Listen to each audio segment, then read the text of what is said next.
Testing 1 2 3. Testing 1 2 3. I am finally back online. You know. Hey, what's up? Welcome back to Vencabot Nioh action. My name is David. We're playing Nioh? What the fuck? What kind of world is this we're living in? Yo, long time no see, old friend. It's been a while, as the song goes. We finished playing some Third Strike today, like a lot of Third Strike. Like, a lot of Third Strike. But, should we install the DLC? We probably should, huh? Fuck it, we'll wait till next time. Continue, yeah. It's only one save file? There's no way to just load a save? Guess you can't have multiple characters? Doesn't seem right. Maybe from here you can. Never too much 3S, I know, Berdrinka. Yeah, we had a long time playing 3S today. But, you know, to be honest with you guys, to be totally candid, to be a little bit sincere, more so than I like to be on stream, if I can help it, I've been doing a lot of soul-searching lately. I'm conflicted. I have been kind of self-conscious about the games I play on stream, you know? It's hard. We got a lot of guys that want more Third Strike, including me. And we have some other guys that want more long play, including me. And I want to also do, you know, more random games. I find it to be very refreshing, right? I find that having the random game at the start of my day is important for keeping the energy up. We're going to a new region, I guess. It's hard to keep everybody happy. I want to do more of all of those things. I want more of the, you know, the short plays. I want more Third Strike, and I want more long play time. But there's just not enough time in the day. And it eats me up inside, more than you guys realize. I try and play it off, but it's tough. As you guys don't know, some of you guys know, some of you guys don't know, but I work for at least 60 hours a week on the stream, at least. 40 of those are on camera. The other 20, and it's usually more, is behind the scenes. That includes doing YouTube work, new graphics, programming especially takes a lot of time. I do a lot of software for the stream. That's why it looks so damn nice. And tech support's a huge problem as well. Tech support's a huge problem behind the scenes. Things are always going wrong, and I'm always trying to fix them. And, you know, it's like, I want to stream more. I want to be like, yo, what if I streamed on Sundays as well? What if I streamed for 6 days a week?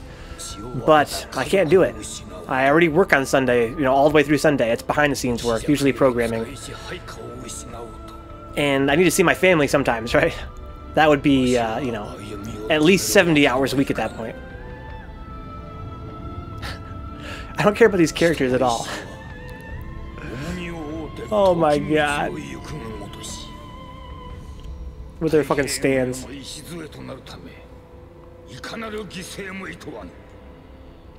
Yeah, I wish I could stream for, like, on Sunday. Add another day would give me more time to stream. Or I wish I could stream for 9 hours a day instead of 8 hours. But there are problems with that too. The most realistic way to get more gameplay on here is to stream for 9 hours a day. Very well. I could probably handle that physically. But what's kind of crazy about that is that, for one thing, I only have like 2 hours a night of free time. You know, outside of the stream. My life outside of the stream is like 2 hours. So that would knock me down to 1 hour, which is kind of a drag, right? The other thing is that, so I got a new spirit. That's cool. Looks like a new stand. But the other thing about streaming for 9 hours a day is that there's no viewership. Okay, so Mitsunari has declared war on all of Japan. With Lord Ieyasu currently indisposed, he's wasting no time and blah-de-blah-de-blah. Rumors, some warlords, wives, and children being held hostage, okay. Sounds like a real asshole. I forgot how boring this game was. I'm already being reminded by just how mind-numbing it is.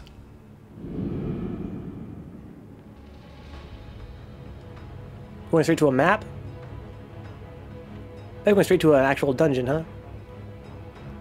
So yeah, the other thing is that, as it stands right now, if I streamed any earlier, let's say I streamed an hour earlier, right? Then no one's out of school yet. The kids are not out of school, and people are still at work. That's kind of a drag. If I streamed any later, no one's awake anymore. So as it stands, I'm already kind of pushing it with an 8-hour a day stream. At 8 hours a day, I'm kind of pushing it. I start kind of early and I end kind of late. If I had 1 more hour, I don't think it would really do me any good. So, what the fuck? I forgot to play this game. let's go here. No, no, no, I can hit start, triangle, R3. How do I check my character's stats? Square. No. Okay. Saving, cursor.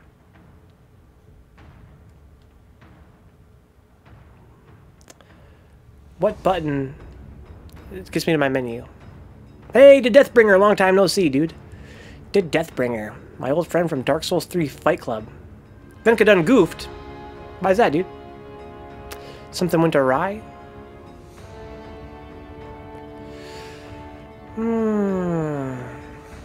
I don't remember how to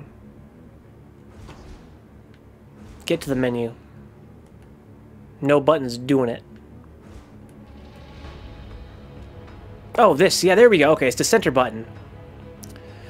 Forgot how to play a game. That could be considered a goof, yeah. Welcome back, Templar. So what am I wearing? The extra hour would probably help out to get some EU guys, maybe. Maybe. Or others overseas. Yeah, I find that I used to stream later. Overlord Steve knows. Back in the day when my stream started, I used to stream later. Odachi, that's pretty good. I'm going to go with that, I guess. I used to stream until 3 or 4 in the morning. Yeah, we had a lot of European guys. And other overseas type dudes. But those were the days when my stream was a bit smaller. So what do we have here? Optional. This is the submission. Okay, fuck the submissions. Only do main missions. Don't care. Yeah, I said even then, I said if I did 1 more hour a day, that's either 1 less hour I can sleep or 1 less hour for me to actually live my life. Again, as it stands right now, most of my life is to stream.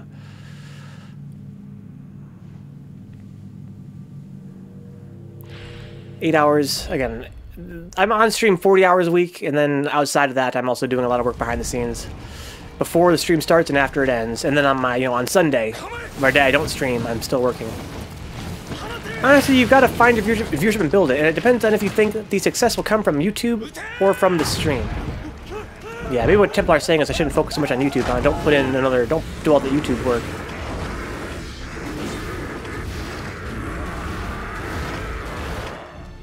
You know, I could cut out a lot. I could cut a lot of time out of YouTube, really, if I didn't have to rewatch footage to title and describe everything. I could just name the videos by what game they are and not worry about doing anything cute about it. Yeah, exactly.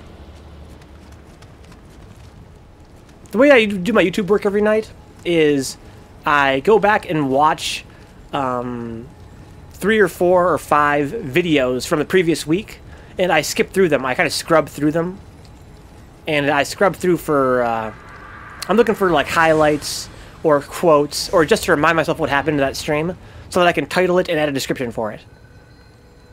That's right. I'm going through and adding titles and descriptions on YouTube, and it takes a lot longer than you would think to do that. But maybe I don't need titles and descriptions. Maybe I could just title them, Nioh episode 14. Don't need it. I kind of add that title and description to be a little bit cute, to give it a little bit more of a personal touch.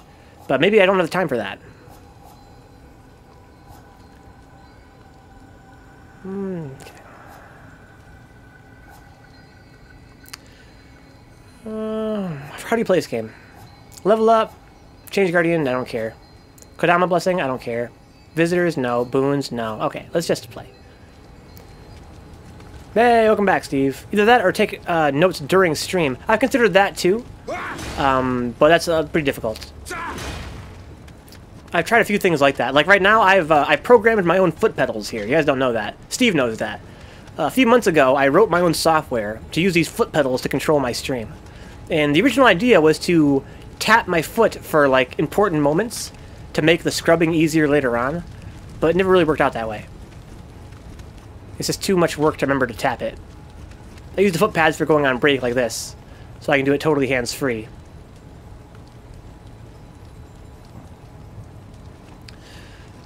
But that's pretty much all I used the foot pads for.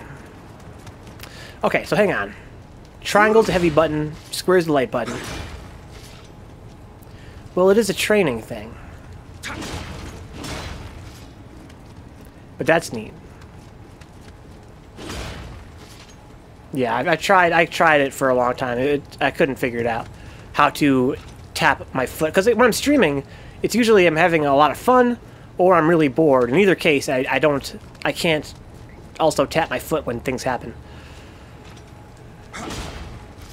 How do you dodge? X button. Whoa, is that roll the way it always was? Yeah. Yeah. I'm thinking, yeah, if I go into my low stance like this, I get like a Bloodborne dodge. Yeah.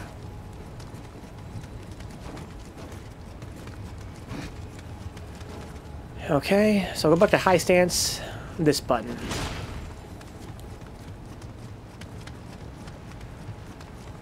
Okay, yeah, when I'm having like a really good time when I'm streaming, everything is a highlight. So I always forget to tap my foot because I'm having so much fun. And then if I'm really bored, nothing's got a highlight. So I never tap my foot. So I found that it's harder than you would think to kind of be like... It's hard to tell in the moment what's a highlight. Like afterward, you can rewatch it and be like, oh, that was a highlight. And if you're a viewer, you can be like, oh, that was a highlight. But for me, from this perspective, from the chair, it's harder than you would think. But when you go to your break, jot down very quickly something memorable from the session. Yeah, that's a good idea too.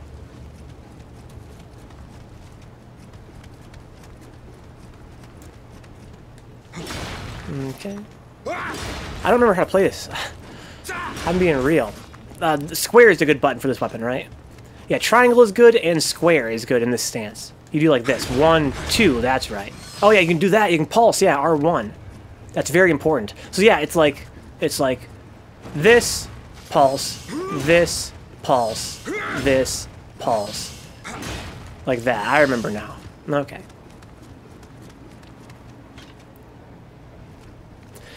If I get back to streaming and if I get that involved, I just use my gamepad instead of some fancy pedals. Yeah, it doesn't work though because you're playing on PC. That was my first idea, Steve, was to use a gamepad. But then I thought about how to implement it, and I was like, it won't work. It would need to be something plugged into my computer for that to work. Because I can't... I thought about ways to hack in. Like, throughout my life, when the PS3 was brand new, I've been trying to hack a way to read Bluetooth inputs from a wireless controller, you know, and intercept them with a PC. And I've never had success doing it. Yeah. Yeah, thank you, Steve. Thank you, Templar, for your support. You know, so it's been on my mind lately. How do I want to stream more, but I just can't. There's not enough time. Like right now, my friends and family are already like, you know, David, where are you? Where have you been? You know, Grandma wants to see you. Mom wants to see you. And I'm like, you know, it's Sunday, right? Sunday's the day I can see you guys. And even then, on Sunday, I've got a lot of work to do, so I have to be selective, right? Like, you know, I'll go visit my mom today, and then I'll work all night, and then that's my free time, right? I can't then go watch a movie or whatever. I can't do no Netflix. I can't watch no anime. I have to visit my mom on Sunday, and then work. There's no free time. So I don't know if adding an hour to my stream is gonna, you know, if that's really what's good in the hood. As it stands, I already have very little free time. Like, I have about 2 hours every night of free time. Okay, here's this guy again. Long time no see, asshole. I'm sorry for being heavy with you guys. It's that kind of night. It's been kind of a heavy night. Oh, I can do like a thing, right? I can do like a triangle thing when he's on the ground and do like a one-hit kill or something. I can pulse that if I did it too late there. Oh yeah, I can dodge roll too to get my key back. Yeah, the thing is, I've been thinking, right? I love my random games time slot, my short play, because it gives me some nice variety. It's rejuvenating. That's what I like about it. I really enjoy my first time slot of the day, even though nobody watches it. But it's good for me. It helps give me more energy for the rest of the night. And you guys know I love Third Strike. It's a great game, and it takes a lot of time to learn to play it. But I also love the long play. Of course I do. I mean, I have a great time, even if I'm having a bad time, like with The Evil Within. For my whole life, I've been a long player, right? I grew up playing JRPGs. I play games for long periods of time, and long binges a lot of time as well.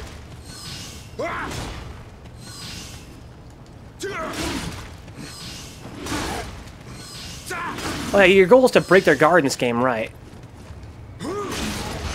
You break their guard, and you get like a kill on them.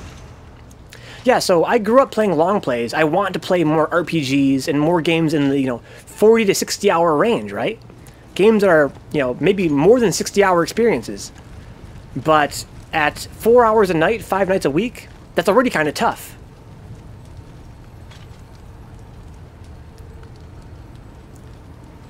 But if not everything's worth keeping, I totally agree, Templar, yeah. Pedals? What game uses pedals? Sewing simulator? No, it's actually for music.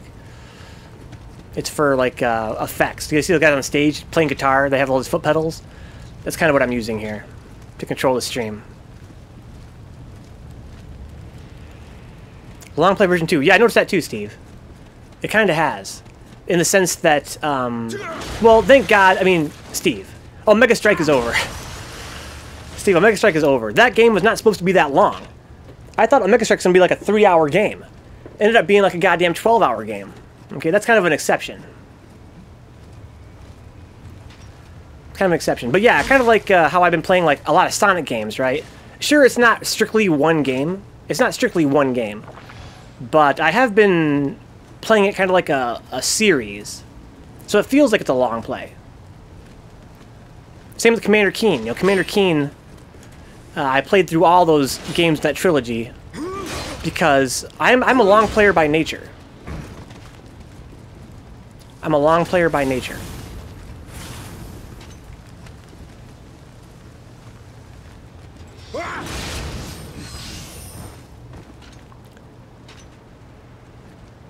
Sewing Simulator 2006 has a lot of flaws.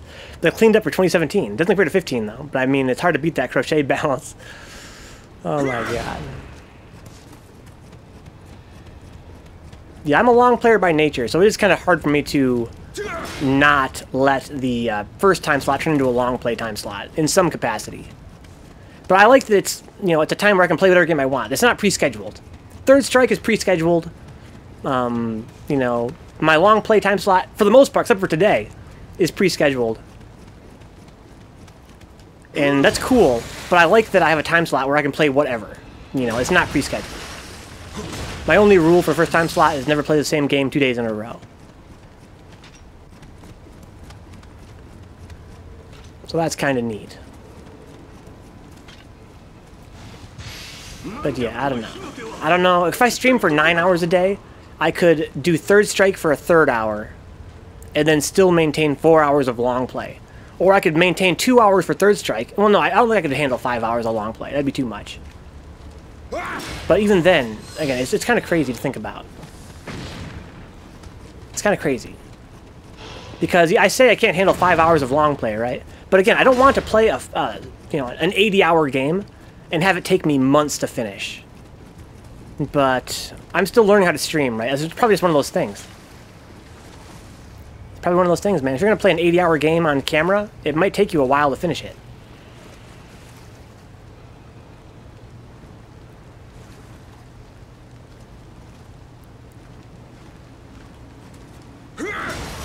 Yeah, it's kind of a drag. Back when I was growing up as a kid, I would binge game for like 12 hours at a time, right? You guys know what I'm talking about. I know Steve knows what I'm talking about. Binge gaming. But you can't really do that on camera for a lot of reasons. For one, you'd be fucking gross, and you'd run out of things to say. And you'd be tired. And, yeah, I kind of have to synchronize my gaming for the optimal time for viewership. This guy is like a human being. Do I usually fight humans in this game? I don't think I do I? Oh, we got a couple guys back there. So yeah, I can do this, right? Bonk. It's like riding a bike. I can see why Nioh might drop parallels with Dark Souls, but yeah, the pacing is super slow, yeah. The combat's slow. Well, the combat in the hand, it feels faster. But it's funny because you hear people say that. They go, oh, well, Nioh is faster than Dark Souls. But it's not. It's actually slower, in my opinion. Because although it might be faster in execution, it's slower in the brain. You don't have to make so many decisions so quickly in this game as you do in Dark Souls. So it feels like it's way slower to me, even though the actual, the moves execute faster typically. Right, I'm using like a two-handed sword right now. It's like the slowest weapon in the game. But usually the moves execute like twice as fast as Dark Souls does. And yet the game feels so much slower because it's just big empty spaces. Then you fight one guy. Then big empty space. Then you fight one guy. Then a big empty space and you fight one guy. It makes the game feel like it's fucking crawling.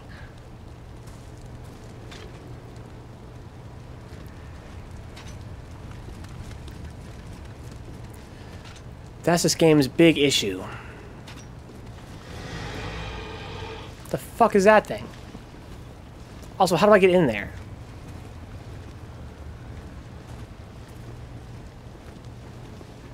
There's a treasure chest in there. Oh, hi there, bud. What the fuck is he throwing at me? Rocks? Cut it out, douchebag. This is how you beat the game, by the way. No, I said I can beat it with one button. That's how you do it. The game's not balanced right. You just do triangle, R1, triangle, R1, triangle, R1, triangle, R1, triangle. Very few foes can deal with that.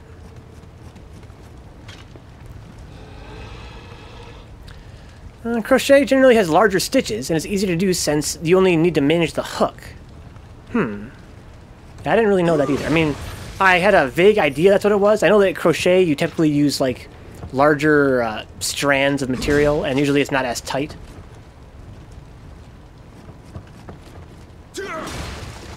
Interesting. See, look at this guy. He's just here chilling by himself, like he's a thing to worry about. But he's not. He's really not.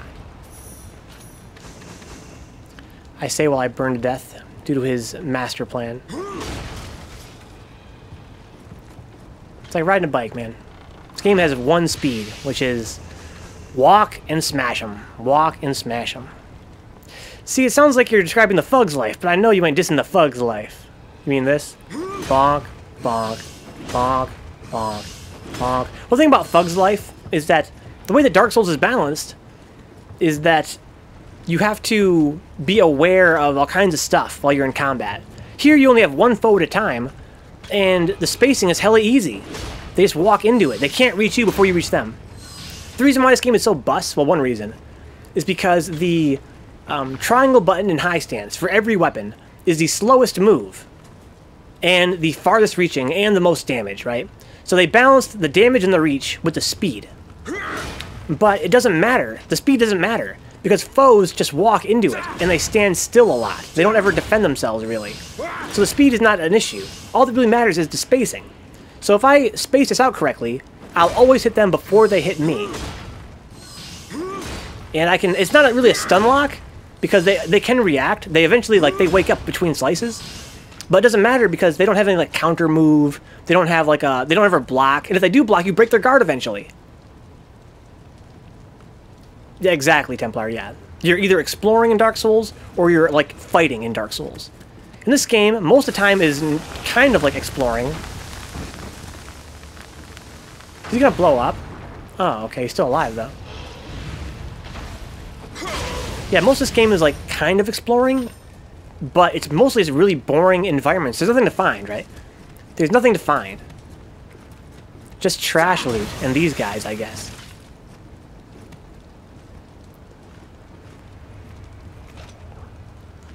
And in Dark Souls, when you're exploring, you find guys. You find guys to fight. In this game, you maybe find one guy to fight every once in a while. It's a pain. Suffice to say, it doesn't feel like Dark Souls. It doesn't feel as interesting. I don't even know. I'm not even paying attention. I'm just talking to you guys right now. I guess I'm supposed to go over there, right? Who cares? Who cares if I'm missing any treasure? Who fucking cares? This game's treasure is trash. One man's trash, another man's treasure. To me, this is all trash. The devs, it was treasure. Unlike Dark Souls, where if you found a weapon, it was like, oh my god, it's a new weapon. This game has a random loot. And most of it's trash. Just like in most games that have random loot. Most of it's trash. See? Bunch of trash. Look at this guy. So I'm supposed to dodge roll through that?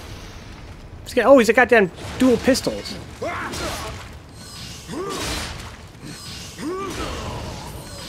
10 out of 10. What long play game is next? Next is going to be, well, on Halloween, we're starting Super Metroid. I think I told you guys this story before, but when I was a kid, my father bought me Super Metroid, me and my brother. And we tried to play it, and we were too fucking... I don't know if you guys are familiar with Super Metroid, right? If you are, I think Templar might be. I think Dixon and Steve might be too young. But it has a super spooky intro, especially for the age, right? Like, that era had no horror games, per se. So, when that intro starts up, and it's like Dead Space, it's like, no. I was like, no. I'm fucking, you know, 8 years old. Fuck no. This is too fucking spoopy. I'm not playing it. And so we refused to play it. It was too scary. And so, as like a family tradition, then, every Halloween, my father would say, listen, on Halloween, no video games. Unless it's Super Metroid. We were like, fuck. Yeah, I want to play video games, but Super Metroid, that game's fucking scary. So we'd play it, and we'd be too scared, we'd quit, over and over again. Until one time, our uncle borrowed the game and beat it. And he said it was the best game he ever played in his life. And we checked out his save file, and it was like super like amazing. So we finally had the balls to play. But like, you know, we can't let our uncle outdo us, right? Apparently it's doable. The game is beatable. So we finally give it a true shake, and that game is awesome. You know, it's well known now that Super Metroid is one of the greatest games of all time, right? Super Metroid is an all-time classic. But as kids, me and John refused to play it for years because it was so spooky. So I think we're going to play that on Halloween. And that game, if you can beat it in 3 hours. But me playing it on stream and talking and taking my time, it might take a maximum of like 7 hours. Like 7 or 8 hours. So it'll be a couple streams. It'll probably be about a week. After that, I'm thinking either Metal Gear Solid, which is usually like a 20-hour playthrough, or Dead Space. And whichever one I play first, the other one's going to be played next. I'm leaning right now toward doing Super Metroid, starting on Tuesday, and then Metal Gear Solid, and then Dead Space. That's what I'm thinking. Shout out to Overlord Steve for sponsoring Dead Space 1 and 2. That's where I came from, okay. Why did I blow out that water? I could just go around the outside like a trailer park girl. It's the same amount of time. This is a new area here. Right? Pretty sure it is. Sure it is. Wait. So, we used to... Oh, I can stealth kill these guys or something? How do you stealth in this game? By slow walking, maybe? There's a way to stealth kill guys, right?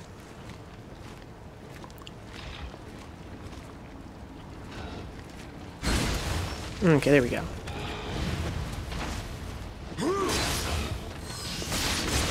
You got me, you son of a bitch.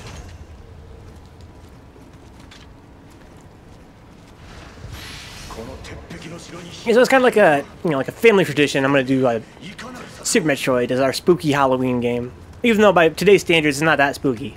For its time, it was way spooky, because that was before horror was an actual video game genre. That was before Resident Evil 1. That was before Silent Hill 1. There's nothing down here? And then Sonic is the short play or whatever game now, right? Yeah. That's not going to last long, though. That'll be, probably do that 2 more days next week, maybe 3. Sonic Mania.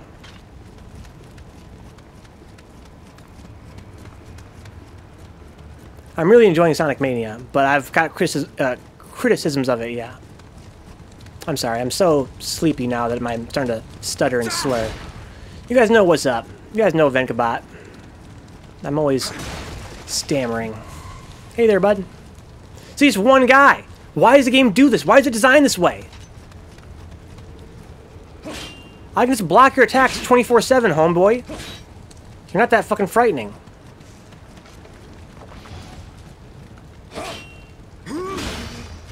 I just broke his guard.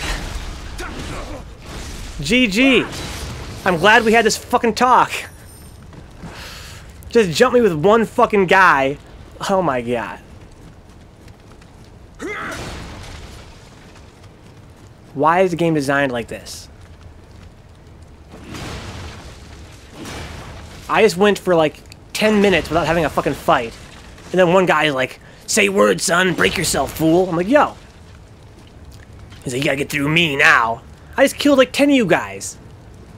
With one button. That one guy's holding the line, that's what I'm saying. He's buying time for his friends to escape. That's what I'm saying. He's like, you gotta get through me.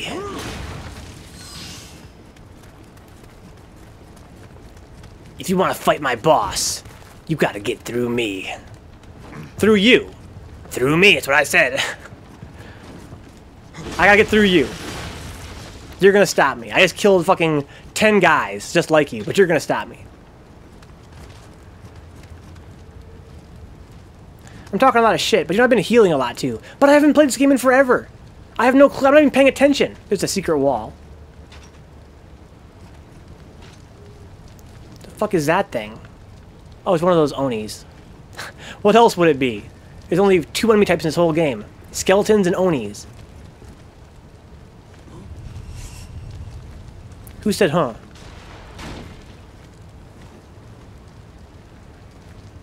Someone just said, huh? Oh, look at a sniper down there. I'm gonna fight this guy. Hey there, bud.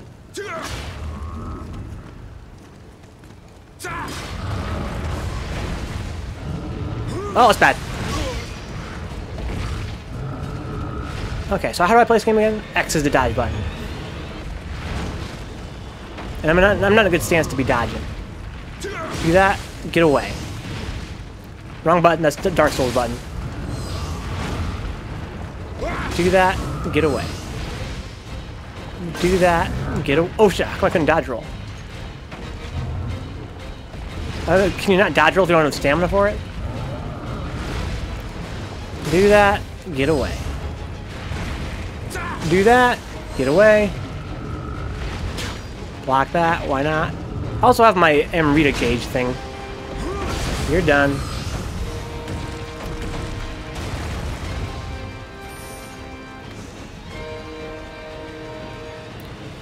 Oh, here's a secret path. Oh shit! Oh my god, I got lucky there.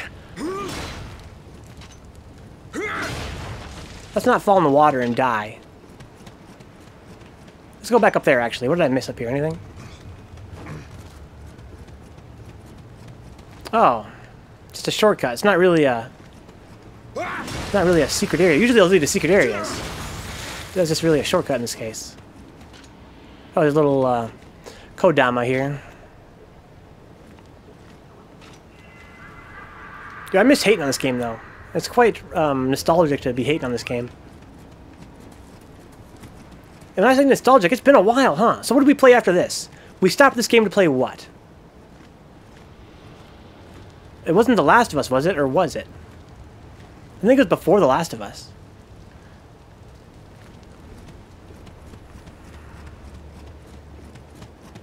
No, this is a secret area, okay. I forget what our recent long plays were. My memory is legendary, as you guys know. It was The Last of Us. Okay, so we played The Last of Us, then we went right into The Evil Within? Or is there a game in between?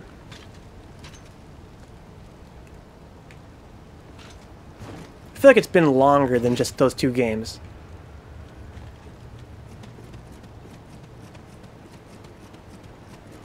Okay. Oh, okay. I can see it, but I can't reach it.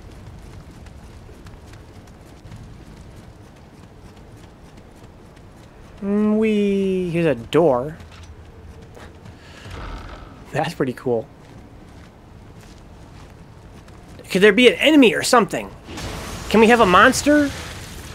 A soldier? Oh, look, it's a shortcut back to the bonfire. That's pretty neat.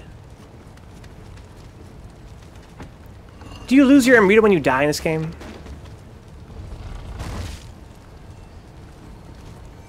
Should I spend my Amrita? Does it get lost? I thought this game didn't have that, or does it?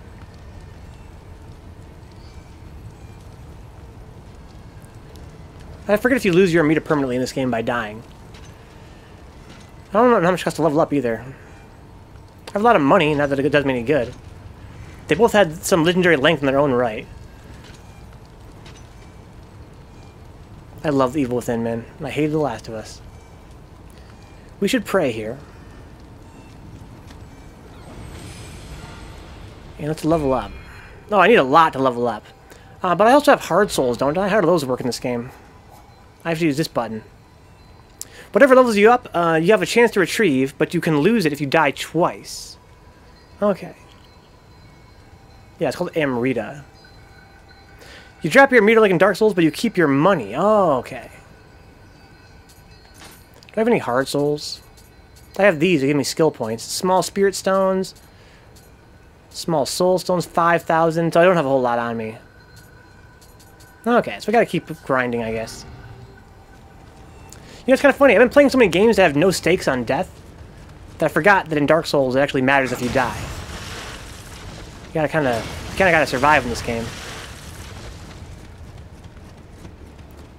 Is there a run? X, yeah. How come I can see there, but I can't get over there? How do I do this? I have to walk across the roof?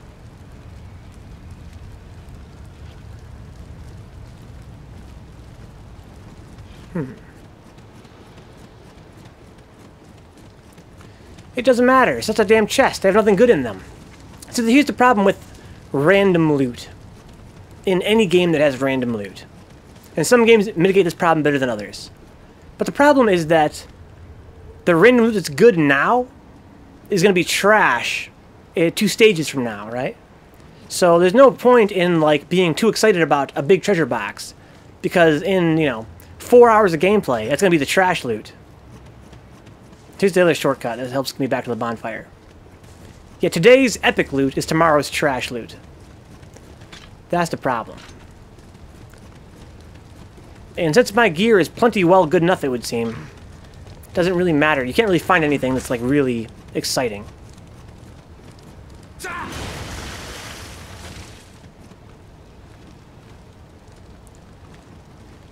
Alright. So we got a sniper down there. Whoa, what the fuck? That's not no sniper. I thought he's like I got a bow and arrow, I see. Cool sound effect. Anything cool up there? Yes, I can go around the outside like a trailer park girl.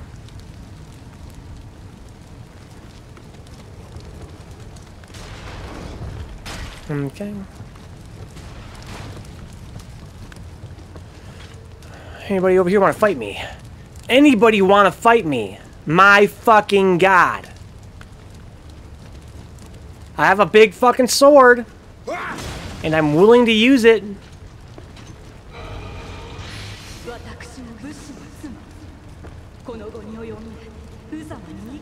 There's just... Here. Hi, bud. There, that was your fight you get, right? This is what I'm talking about. That was the fight you get. You wait and you wait and you wait, and then it gives you that guy. That's how the whole game is. Thank you, Steve, for that lore. Steve got the Japanese art book. That's exactly what it is. My guy is so damn powerful, the foes just run away. Because this damn map is so fucking big and so fucking empty. Yeah, they might not like Third Strike. Look at this guy! I'm getting so fucking salty. Look at this guy. That is a stage 1, level 1 monster. What the fuck? Hi! Do you want to fucking scrap?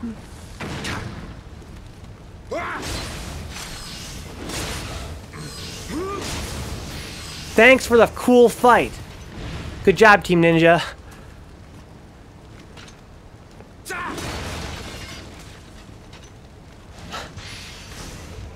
It's just big empty spaces, and then there's one guy. And it's the same guy you've been fighting for the whole fucking game. Jesus. I kind of missed this. Again, the salt's very nostalgic.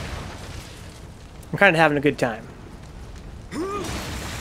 This game is almost so... But that's because I haven't played it in a while, right? The game's so bad its good nature fades away after playing it for 20 hours straight. Then you just want to kill yourself. Online emulator? The Nostalgia Rush. Yo, look at this guy. That's one hell of a goddamn Glock he's got. How come I can't grab this? Grab it. Let's be very, very quiet. Nostalgic salt. Yeah, Shatterhand is considered to be... Wow.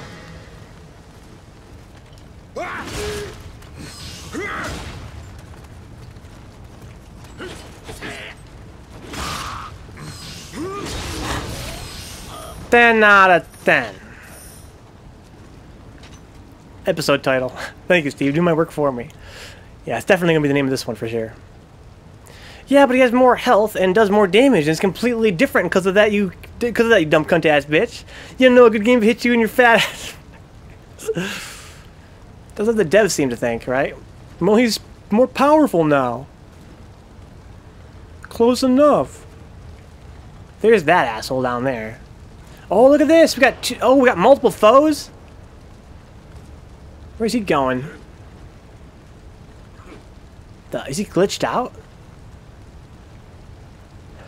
Why was he attacking just then? Oh, he wanted to get past the...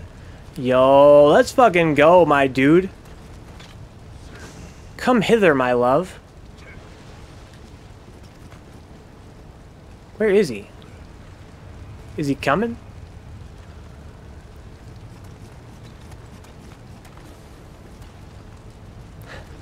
I heard him stab a couple other things. Here he comes!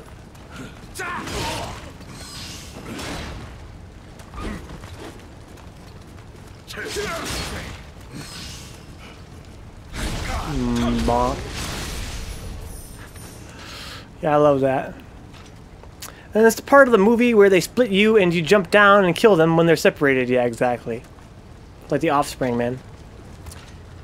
Gotta keep them separated. So, there's a guy right there, though, with pistols. So I have to stealth my way through here, I guess. That's kind of cool. Suspiciously cool, to be very frank.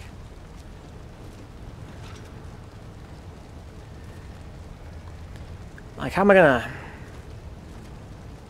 He had you on the ropes, I know. That was a close one. You know, I talk a lot of shit about how this game only makes you fight one guy at a time, but this guy's kind of... He's got those pistols, right? Now we have two guys to fight. How am I gonna do it? Because that guy, he requires you to focus on him. Like, I wish they could give you more skeletons one at a time, you know, more than one at a time. But an Oni and one of these guys is kind of tough to deal with. Vencabot, confirmed pussy. If I drop down, he's going to hear me probably. I might need to run. I might need to run back past... What if I went over here and killed this guy first? Let's do that.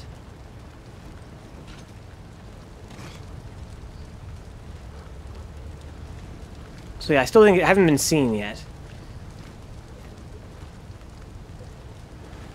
Okay.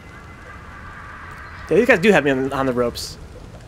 Oh yeah, you're right, Templar. Thanks for the reminder. I forgot I have ranged weapons. It's okay. Let's just do this. Hey there, bud. Got him. Wow, it's a one-hit kill, huh? Works for me. Yeah, let's just use our ranged weapon. Templar's right. Throw some rocks. I've got, I think I'm, oh, hi! I even see you there, my brother. What the fuck? I thought I came from that way. Oh, I walked the wrong way. That's okay. Maybe he'll chase me down here. I got turned around. That's funny.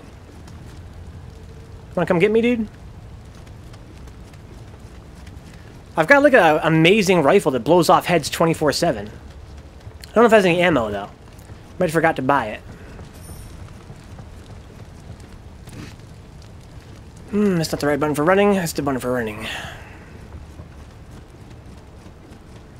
Okay. Yeah, this rifle I have is like It's monster.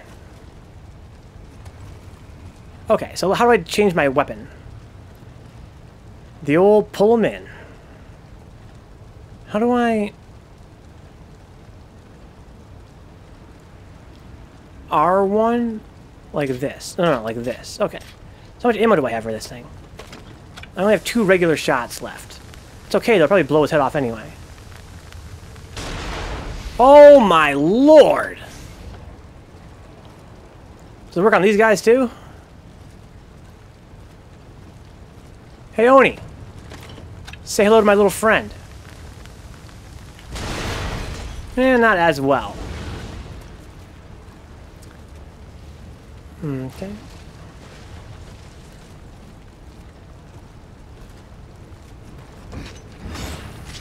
Wow, that was funny.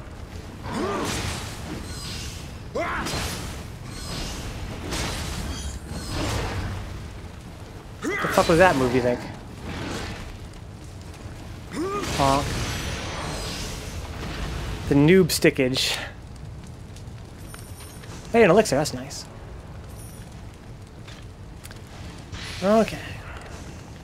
Kusarigama. I have not tried the Kusarigama yet. Alright, let's, look around a bit more. Looking for Kodama, especially. I actually have them, excuse me. I actually have the Kodama sense turned on, so I can see them on my radar. I never checked the radar, because the game's not like that. I should just skip all this destructible stuff. And go right for the goods. Something behind here I can't reach.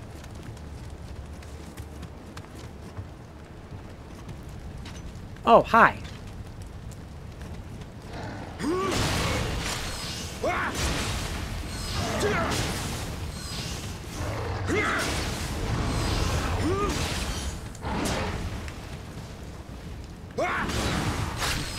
Oh, you're still alive.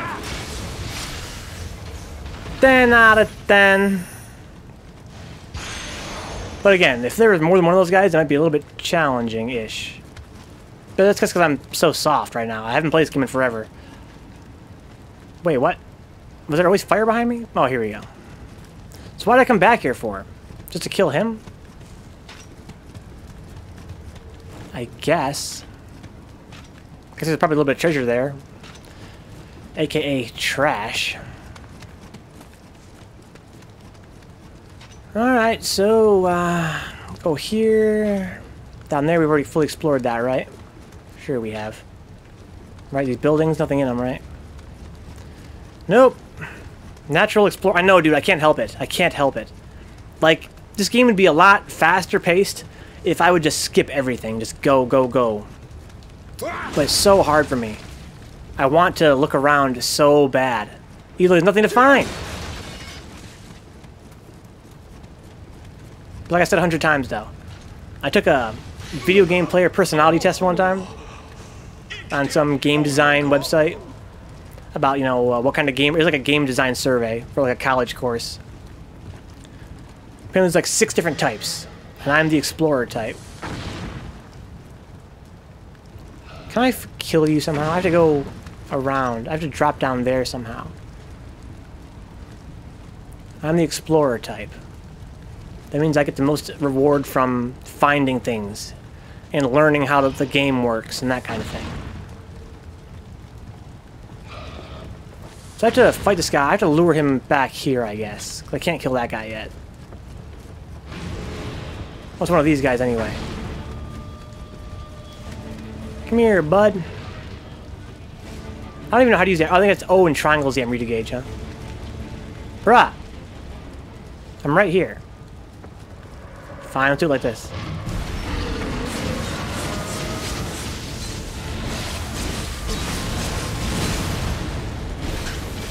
Oh, wow, he flattened me like a pancake. I forgot you can't do that. Alright, let's do it again.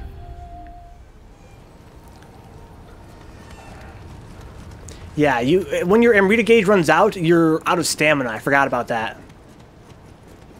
So you can't block afterward.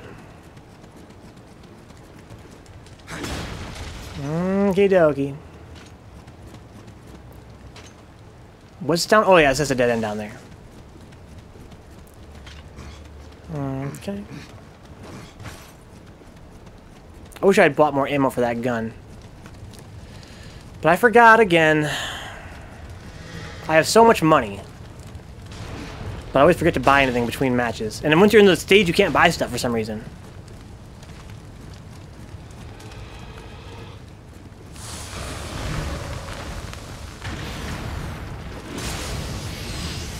Okay.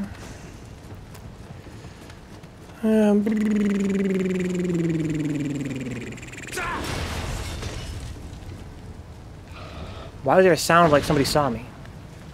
Oh, right, this guy, I forgot.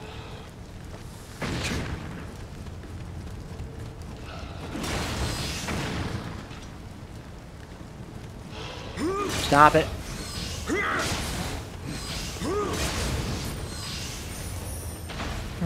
Okay.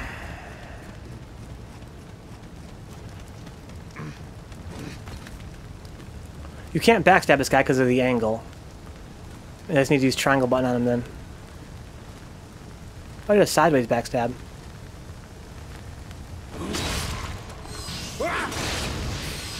Okay. Died pretty quick. Here comes that guy again. I got roaring gun ammunition, yo. Can I use that? It would seem not, huh? It says I still have no ammo for that. That's weird. Maybe the roaring gun is something different? He's gonna die from the... Wow, he burned himself to death. What a champion. Oh, shit! Oh, that's the roaring gun. It's a goddamn bazooka. Well, now he's facing me. I can go around the other side, I guess.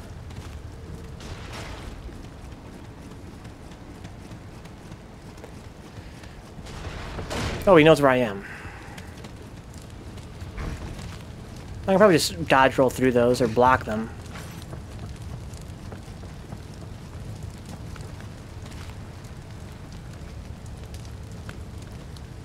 Let's try and sneak around this way. Don't get burned.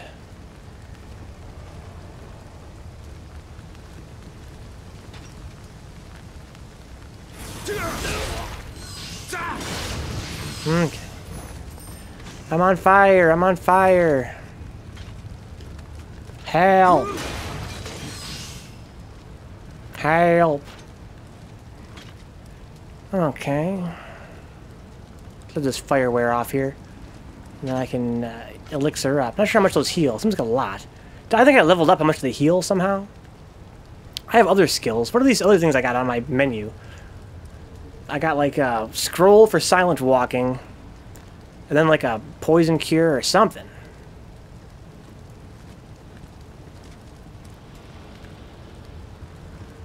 You want to see me, bud?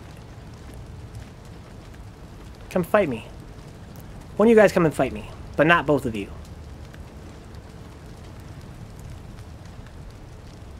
What if I circled around slow?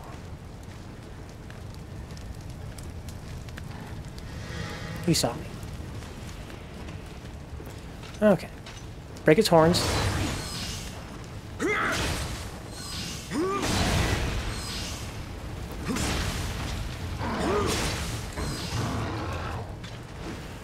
Bonk.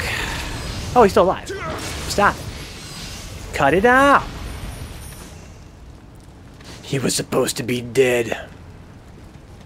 Hey there, bud.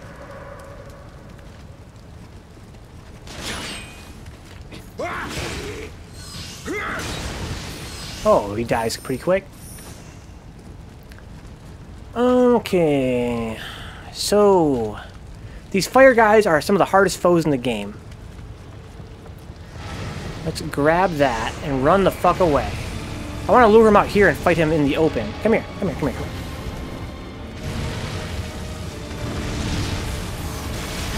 Oh, fuck! Damn, they do a lot of fucking damage. That don't seem right. Maybe because I got pushed too far back into the fire?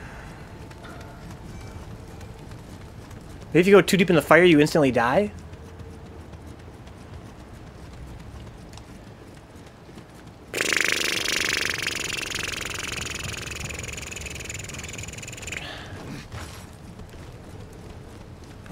Okay.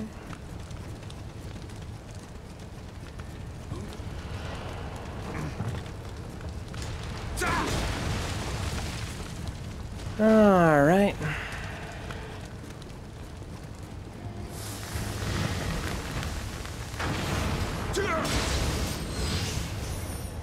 Okay, blah, blah, blah. Got a stone, that's pretty neat.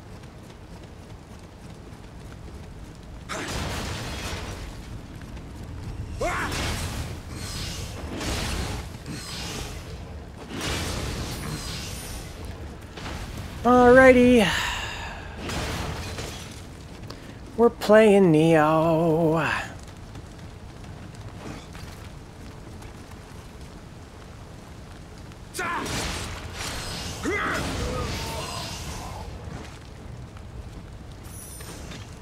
Okay. So he saw me.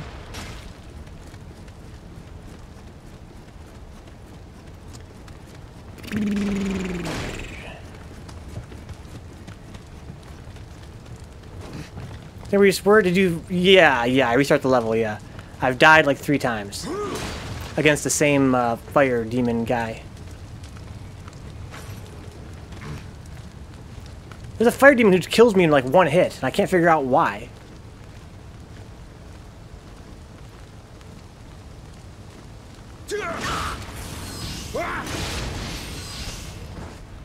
Okay, so I got a title for that. That's cool. Hey, bud.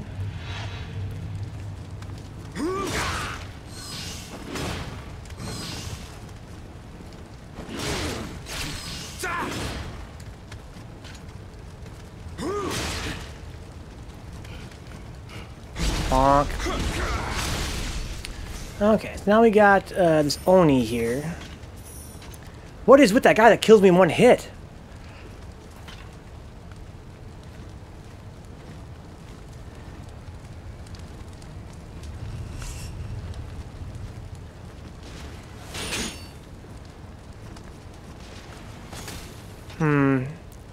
Do I have any arrow shots?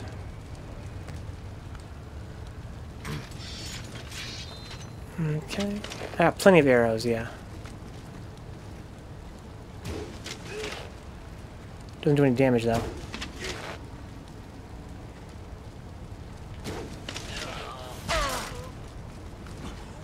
I got a knockdown from getting a headshot there.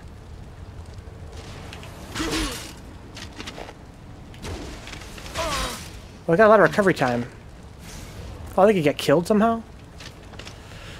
Okay. Hey, asshole. Wake up.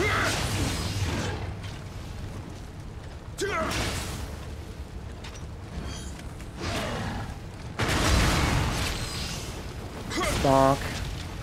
Bonk. Oh, he didn't take any damage from that?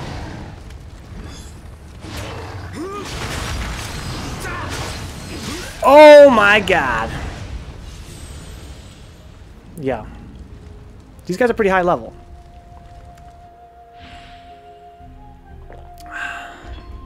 That backstab, if only we're Dark Souls. Well, this game has backstab.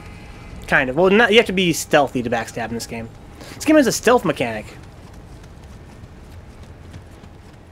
I'm starting to lose my patience. I think I'm just going to run. I have nothing to lose now. Let's just run past all the foes. Oh, it's coming back to me. That's what I was doing when I quit the game, too. Right. It's coming back to me.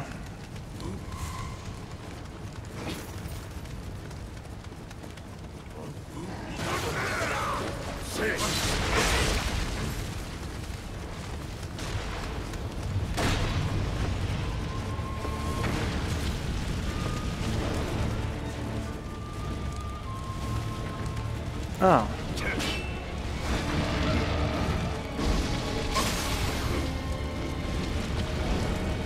Okay. Oh, not while there's bad guys around, huh? Fuck. Standard Dark Souls fare, yeah. You fight 10 guys over 10 minutes that are one-hit kills. Then one guy one-hit kills you, you gotta do it all over again.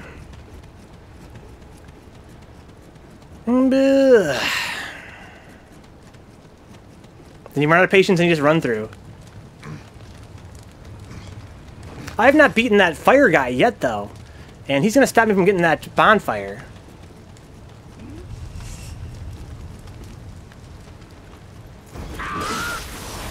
Wow.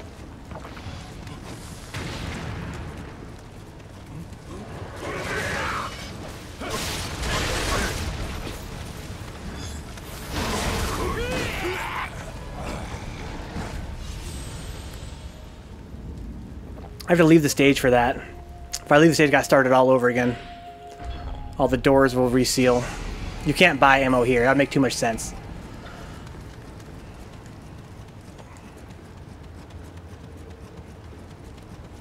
Okay.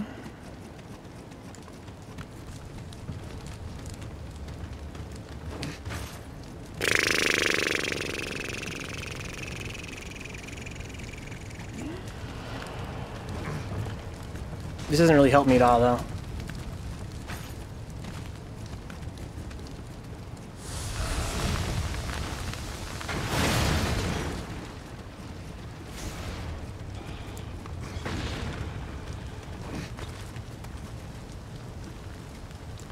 What if I sneak around here?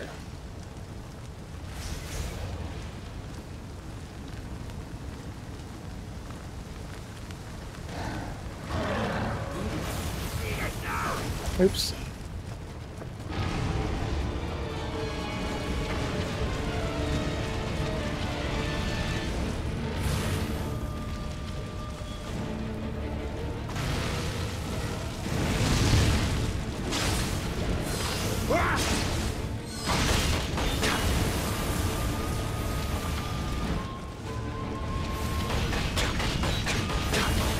Fuck, he pushed me into the fucking fire. Why would I go down to carry ammo? That's true. You know, if I had like ninja powder, I could like make a bomb and just run past him, I think.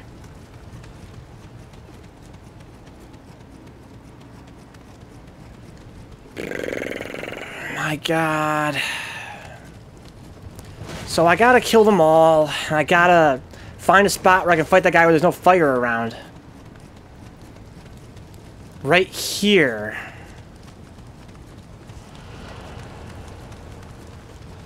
I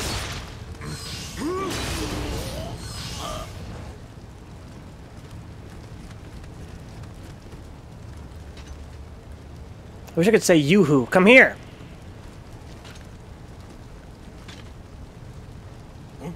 Yes, okay.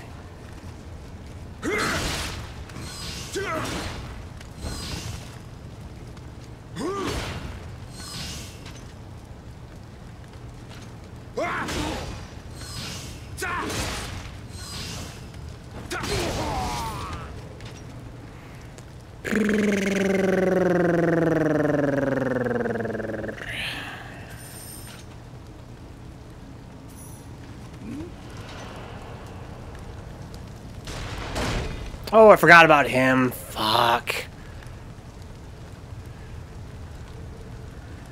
Fine.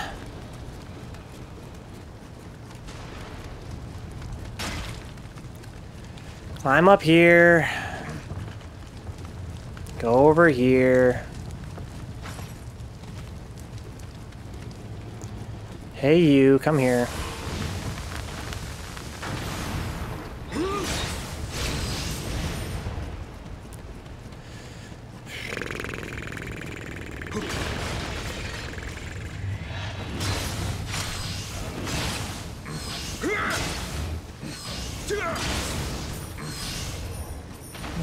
Okay.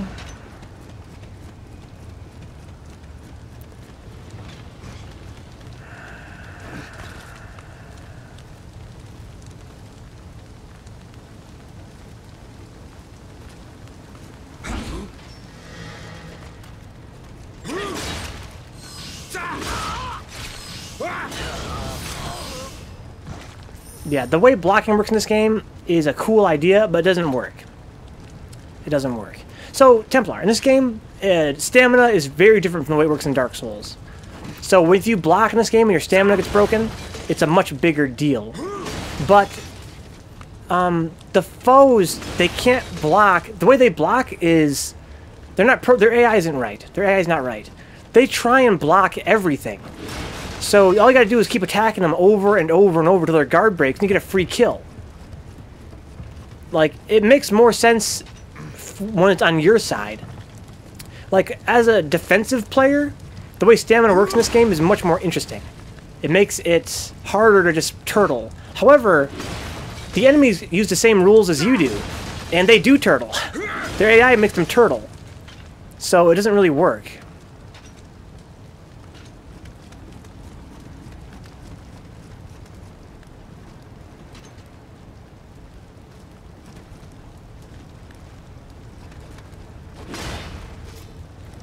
I just want to get this guy's attention.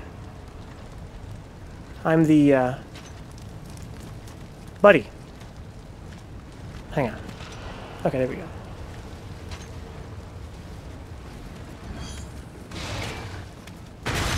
Wow.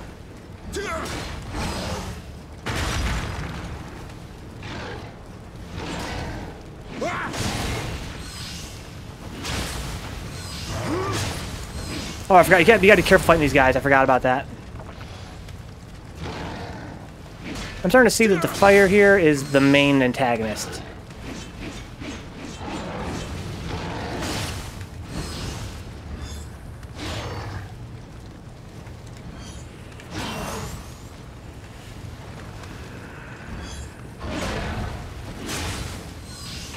I think he's lowered my attack power.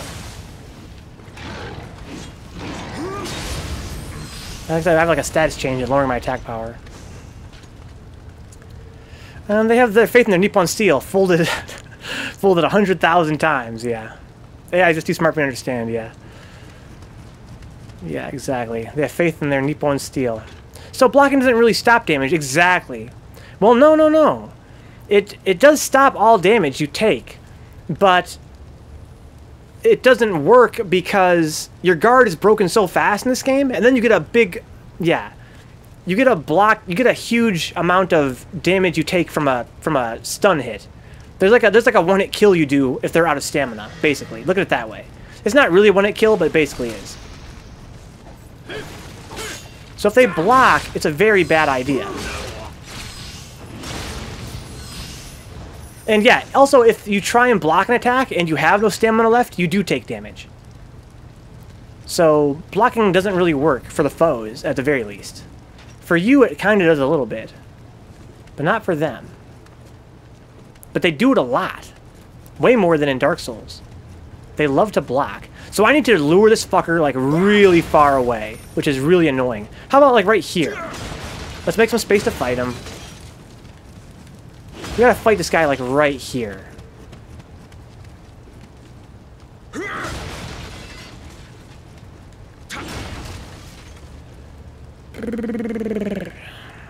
Yeah, in this game, stamina is much more interesting than in Dark Souls. That's one of this game's, you know, one of the kudos I give it, is the way stamina works. Is much more interesting than Dark Souls.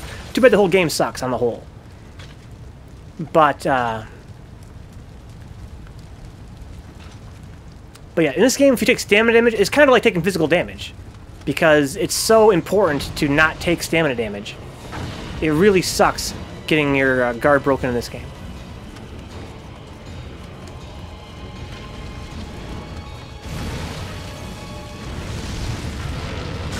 Fuck! What? How does he do that? That's what he always does when I try and fight him out here. He kills me in one hit. That wasn't... I don't know, is that a different kind of fire? Like, some fire only burns you a little, and some fire burns you a lot? He, like, pushed me, he, like, nudged me into it, and it fucking killed me. That's happened every time I fought that guy. When I was fighting near the Kodama Shrine, I burned to death. That time I didn't burn to death. I just got one hit killed. It wasn't the fire status change that got me. It was like being pushed into like a trap. Like if you step into that fire, this kills you or something. Damn. I'm so fucking bored. Just want to advance.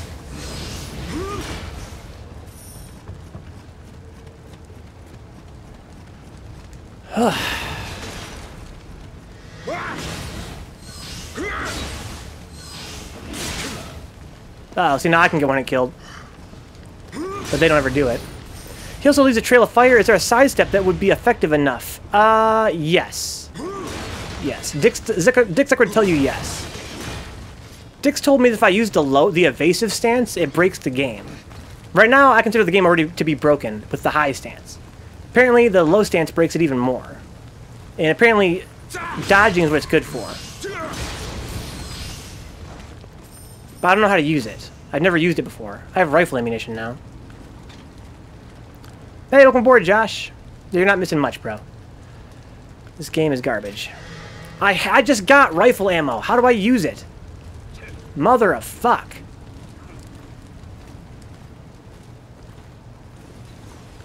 I think in this stance, I don't have a... I don't think I have a good enough sidestep. Low stance kind of some anime shit. I think in this stance, my sidestep isn't good enough. I have the rifle, Steve. I got the rifle ammo. How come it won't go in there? I thought rifle ammo go inside rifle, Steve. That's what I was told.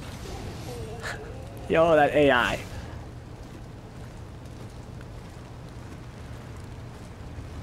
I was under the impression that rifle ammo go inside rifle, then I shoot thing.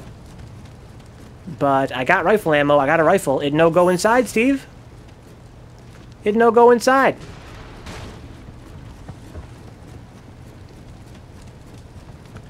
How come it won't go in there? I fucking hate this game. Well, hang on a minute here. Can I just block these shots?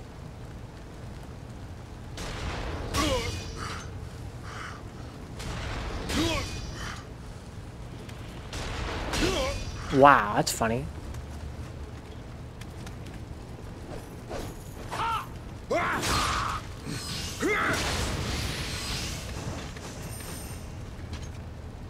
Rifles are the dinky guns that you shoot while standing. They're gonna have as a hand cannon. Oh, there's more than a few types of guns? Oh. Oh. But the hand cannon, I got some other kind of ammo before, some heavier kind of ammo. I got some other... So how many guns are there? 3? So this must... There's like a rifle, and then there's my hand cannon, and then there's like a bazooka. I got like bazooka ammo before.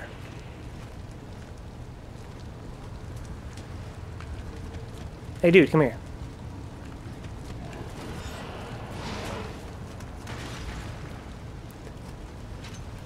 Hey there, bud. Wow, he lost track of me.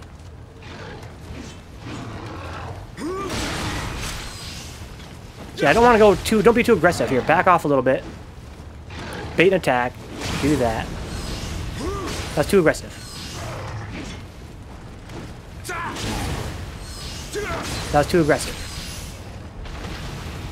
This game's on PS4, yeah. To be fair, this is like using the poise break weapons to crush everyone in Dark Souls. Yeah. But again, yeah, you're right.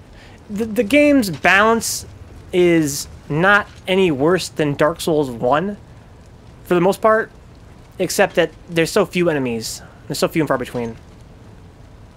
A blunderbuss, such as a certain most perfect gun in all of video game history, yeah.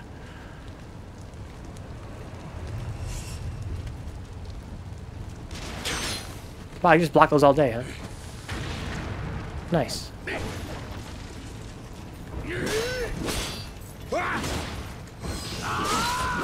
Oh, I don't want to go walk into any fire.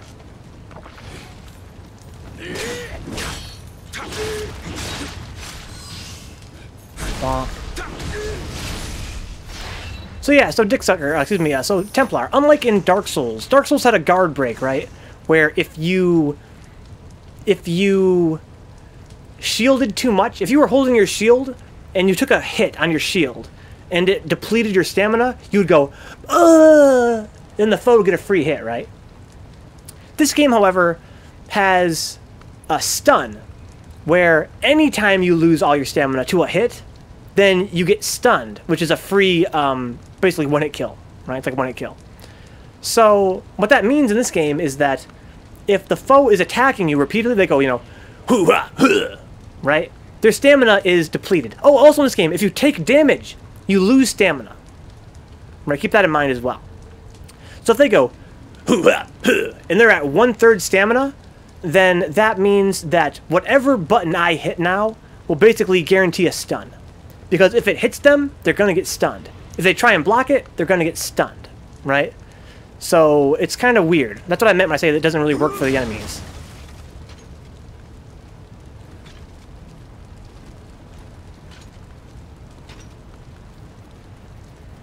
You think it's coming out for PC dicks, this game? But it's published by Sony, though. I'd be very surprised. It might, though. That'd be pretty sick. And not because the game's any good, it's not. But because I love it when exclusives come to other consoles. Or PC, in this case. Yeah, damage deals stamina damage. So, oh, also, there's one other big difference here that I really like. In Dark Souls, you're rewarded for going into negative stamina, right? You probably noticed this, but in Dark Souls, if you have no stamina, you can't do anything, right? But if you have a little bit of stamina, you can do anything. If you have 1 point in stamina in Dark Souls, you can attack, you can dodge roll, you can do whatever you want. So it rewards you for playing with fire, because you actually get, you can, like let's say that your dodge costs 200 stamina, hypothetically, right? Dodge costs 200 stamina.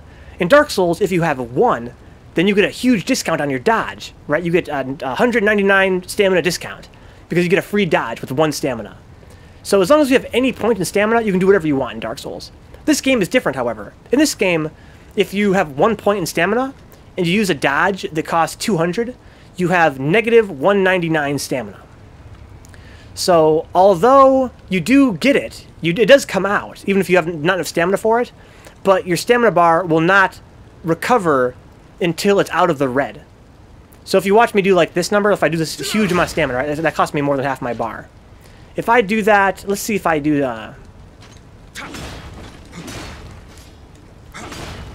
and as soon as I'm going to mash triangle. Okay, you now have to wait like a really long time before it comes out again, because it's so negative. So the more negative you are, the longer you have to wait at 0 stamina. You do serve the penalty. I don't think you do in Dark Souls. I could be wrong about that, I guess. I guess maybe because in Dark Souls there are no moves that cost as much stamina as I'm thinking of. Because there is a period where you have no stamina in Dark Souls. If you hit 0, you have to wait for a minute. But I thought it was always the same minute, no matter what. Xbox basically puts all their Xbox exclusives on PC and Xbox, yeah. Yeah, that's because they're all owned by Microsoft. That's different. That's different. Okay, so what the fuck? I need to fight him right here and no sooner than right here.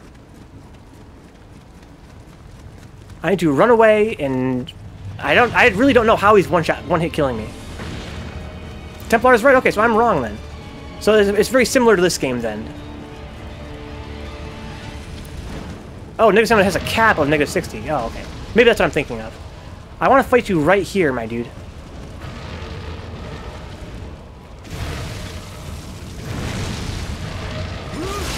Oh my god, he has so much fucking damage!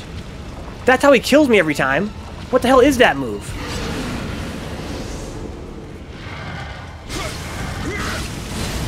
Okay, I need to run away because I'm going to have 0 stamina when it ends.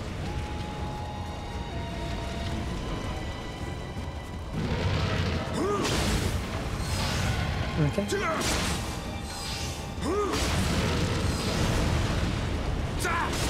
Oh my lord! He has a move that could almost one-hit kill me. Hey, Berdrinka. I remember when the stamina was a lot harsher in the alpha. I kind of like it. Yeah, I like the stamina in this game. I think it's great. That's the only good thing I like about this game, is the way that stamina behaves. There's only one thing I like about this game.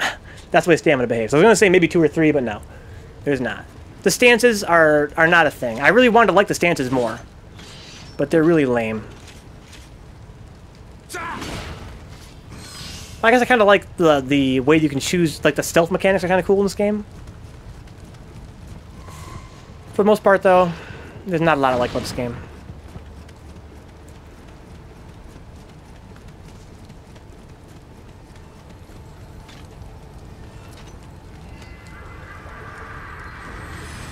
You know, the way that stances work is almost exactly like the way that the trick weapons worked in Bloodborne. But in Bloodborne, the trick weapons were more interesting. They had more utility. In this game, the stances, most of them are pretty trash, seems like. I don't know. I'm being overly critical. There's probably some merit to the stances, but it seems like a waste.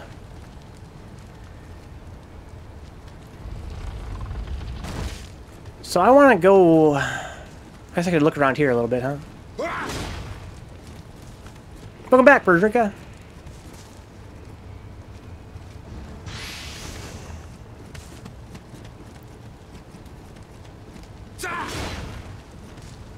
Oh my god. Fuck that. Well, is there a... There's because there might be a Kodama over here or something.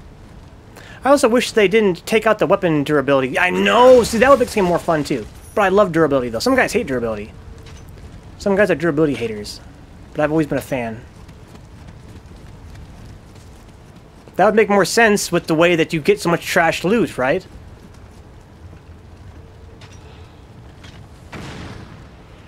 How am I going to get over there?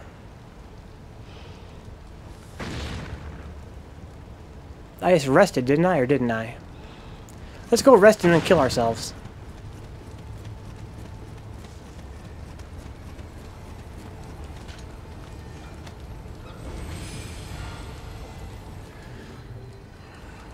Okay.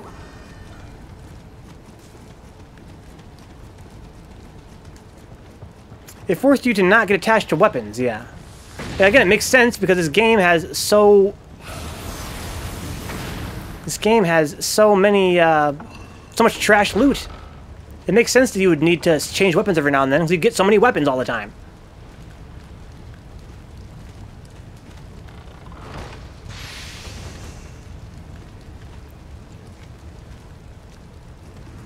Okay. Oh, I have to go down here.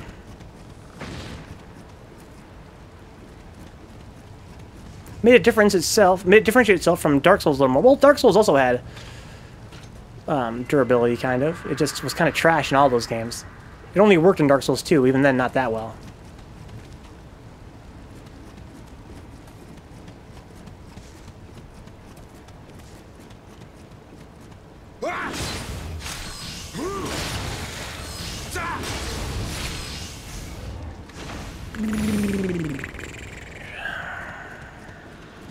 Okay. Yeah, but it's a joke in Dark Souls. Yeah, it is. Dark Souls 2 was the most interesting. Dark Souls 1, it meant nothing, and Dark Souls 3 went back to that.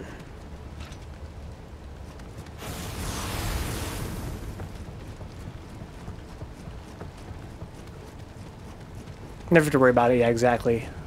I don't know why they even put it in there. I was telling Templar the other night that I feel like if a mechanic doesn't really serve the gameplay, get rid of it. It's just clutter at that point. Either fix it so it serves the gameplay or get rid of it. And Dark Souls definitely needed either better durability or no durability, because the way it was just kind of confusing. You start the game and you're like, there's durability. Oh no, durability! I gotta be careful! Then you're like, wait, what? No. It's not really a thing. Dark Souls 2 was the best because weapons degraded in that game. In Dark Souls 2, if you went through a long dungeon, your weapon might, you know, break. Whereas in Dark Souls 1 and 3, that would never ever happen. The durability is way too high for that to ever happen.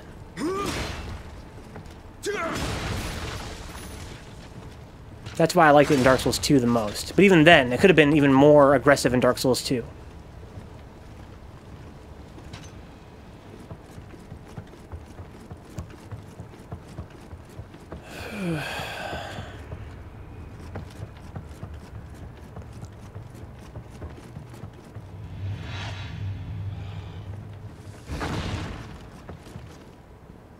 You're by yourself?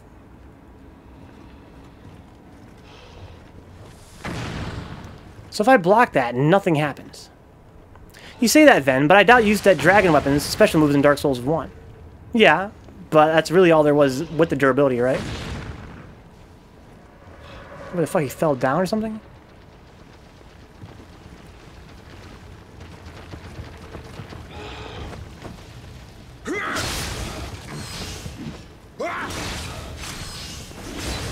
Yeah, there's like one or two weapons in Dark Souls 1 that had gimmicks that used their durability. Acid Surge was probably almost on par with Demon Souls' Scraping Spear.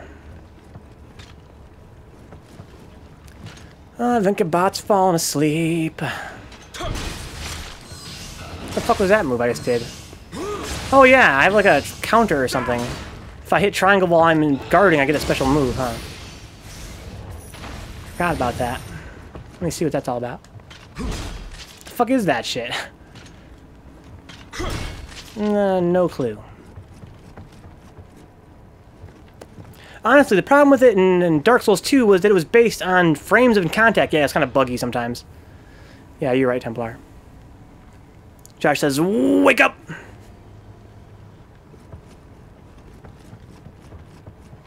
Probably gonna play for another half an hour to an hour. Because we started so late because of Third Strike. Feels weird to have to plug in the PS4 and put the game in and then only play it for an hour and a half.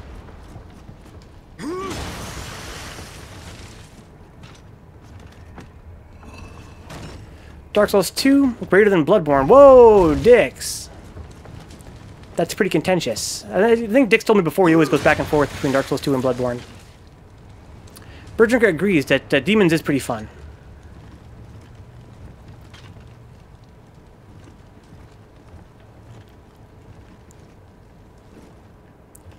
For me, Bloodborne's at the bottom, but that's no surprise to you guys. For me, it's Dark Souls 3, then 2, then 1, then Bloodborne. I felt like each one was an improvement. Except for Bloodborne, which was a hot pile of ass. Originally, I thought Dark Souls was the best of them, but I'm starting to agree that Dark Souls 2 is better, except for the general glaring flaws it has. I think Dark Souls 1 and 2 are about equal to me, but the combat's better in 2, and I'm kind of a combat kind of guy, so I have to give it to Dark Souls 2. Steve likes 1 more than 3, huh? That blows my mind. I thought Steve was obsessed with 3. There's some demons out there. Look how cute they are. Hello, demons. I love you. Look at this guy back here thinking he's slick. Hey there, bud. Whoa, that was cool.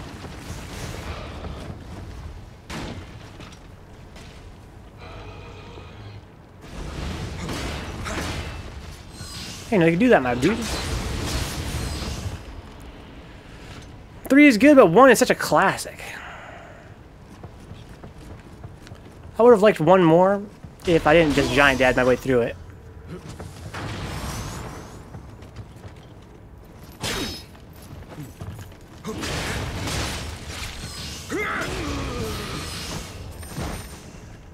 But I did. Bloodborne is the single action and combat experience I've experienced. You know, Steve, you're not into that kind of genre. But again, I'm sorry, I don't mean that, you know. I mean, I'm happy for you is what I mean. Everybody has their, you know, their first action combat experience. I think a lot of guys that are into Bloodborne, again, they're not guys that played Devil May Cry.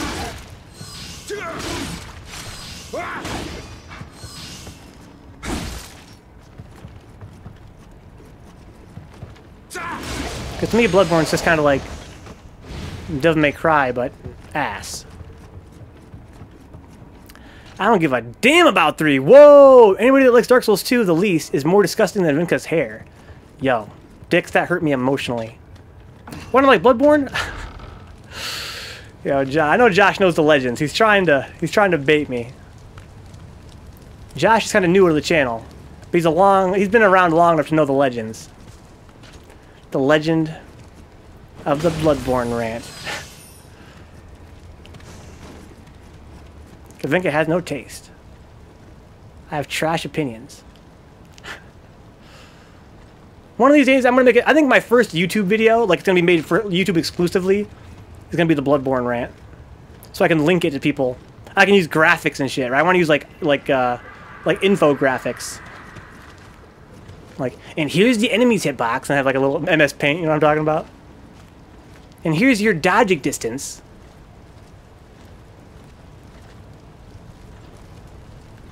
That'd be my first ever YouTube exclusive.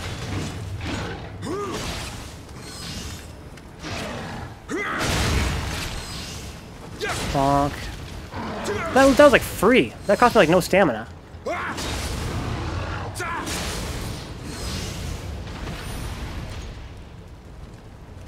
The Bloodborne rant.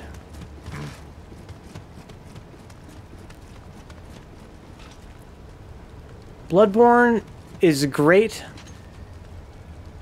You look more professional, yeah. Can even slow it down, yeah.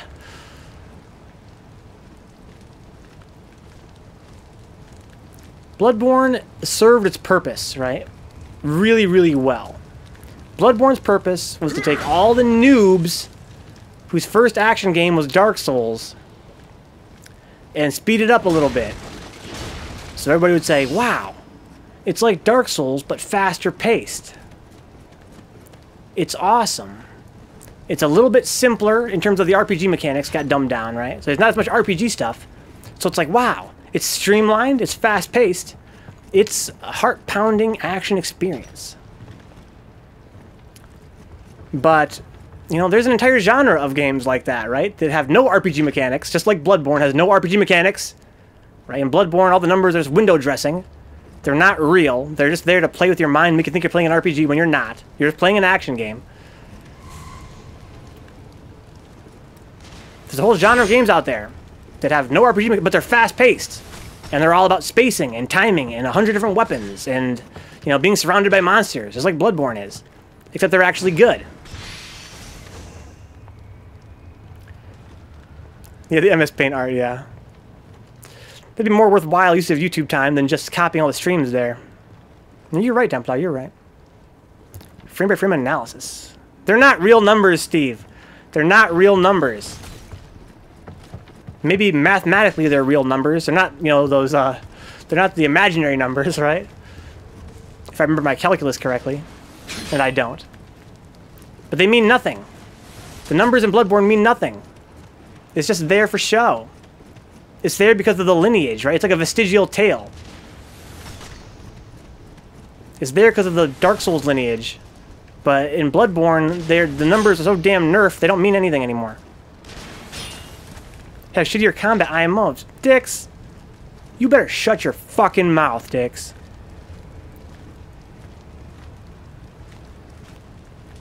If you go play, what's that, Ninja Gaiden, Sigma, Sigma 2, Sigma 3, Bayonetta, Devil May Cry 1, 2, 3. Well, not 2. 1, 3, 4.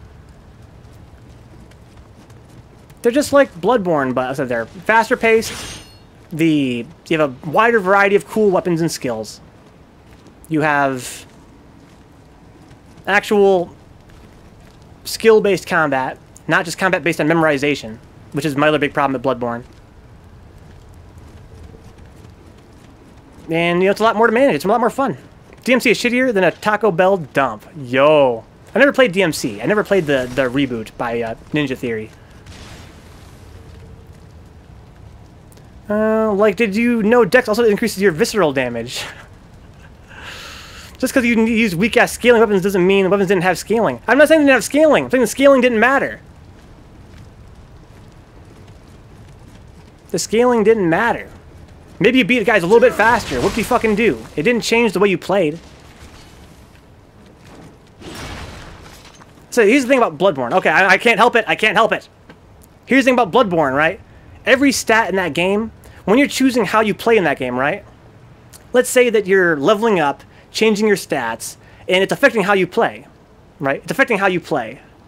But it's only affecting how you play by limiting what you can do. So now you're not using this weapon because you're using this one instead. Oh, now you have high, you know, blood tinge damage, so you're using the Chikage and not this weapon, right? But in a real action game, you can use all the weapons whenever you want. So it's totally illusory. You know, it's illusory. You know, oh, so I can use this magic, but not this magic now, right? I'm leveling this stat. So this path is open to me, and this path is closed, right? So you're thinking, okay, that's affecting my, you know, my build is meaningful. My build is meaningful because it's limiting what I can do. But knowing what, again, basically there were parallels, right? So yeah, now use the Chikage instead, right? But there was a weapon like the Chikage in a different tree, right? But now you're using the Chikage because it's using Blood Tinge, right? It's all the fucking same. Just because you're limited to certain weapons and certain magics doesn't mean that there's any more depth there than you would have had if you had access to all the magic and all the weapons. Right? It changes how you play, but not in a meaningful way. And yeah, the trial and error gameplay is an issue as well. That mostly applies to bosses for the most part. The Blood Tinge weapons were the most diverse. I'm telling you. Compared to, again, Dark Souls, which to me was a very interesting and probably the best combination ever of a true RPG and a true action game. Where in Dark Souls, the way that you leveled up changed the pacing of combat. It changed, you know, the way that you approach different foes, right?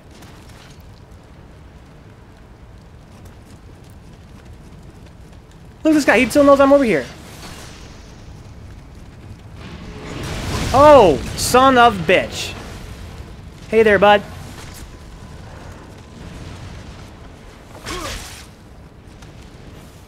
This is not going to end well. This guy shooting at me. Can I go somewhere?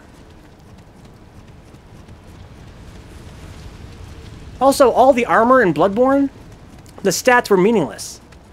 And Dark Souls kind of towed that line. Shit. What do you mean by trial and error again? You know, Dick's trying to bait me. Next, I heard the rant he was talking about. Maybe I should have kept quiet.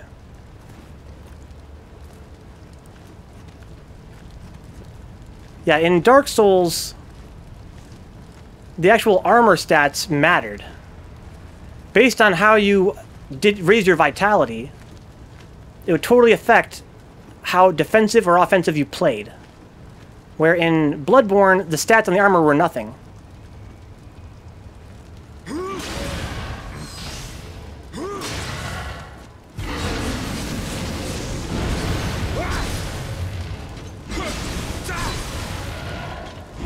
Oh my god, that's so lucky.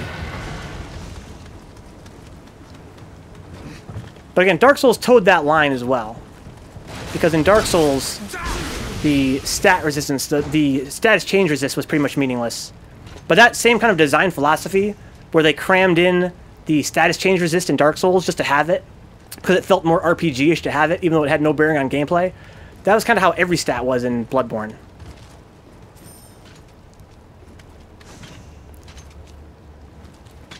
If you wear the Gascion set, Bloodstar Beast can't one-shot you at low levels with his grab attack, yeah. Yeah, that's exactly it. Just, again, that's the same philosophy they had in Dark Souls philosophy, right? In Dark Souls, it was like...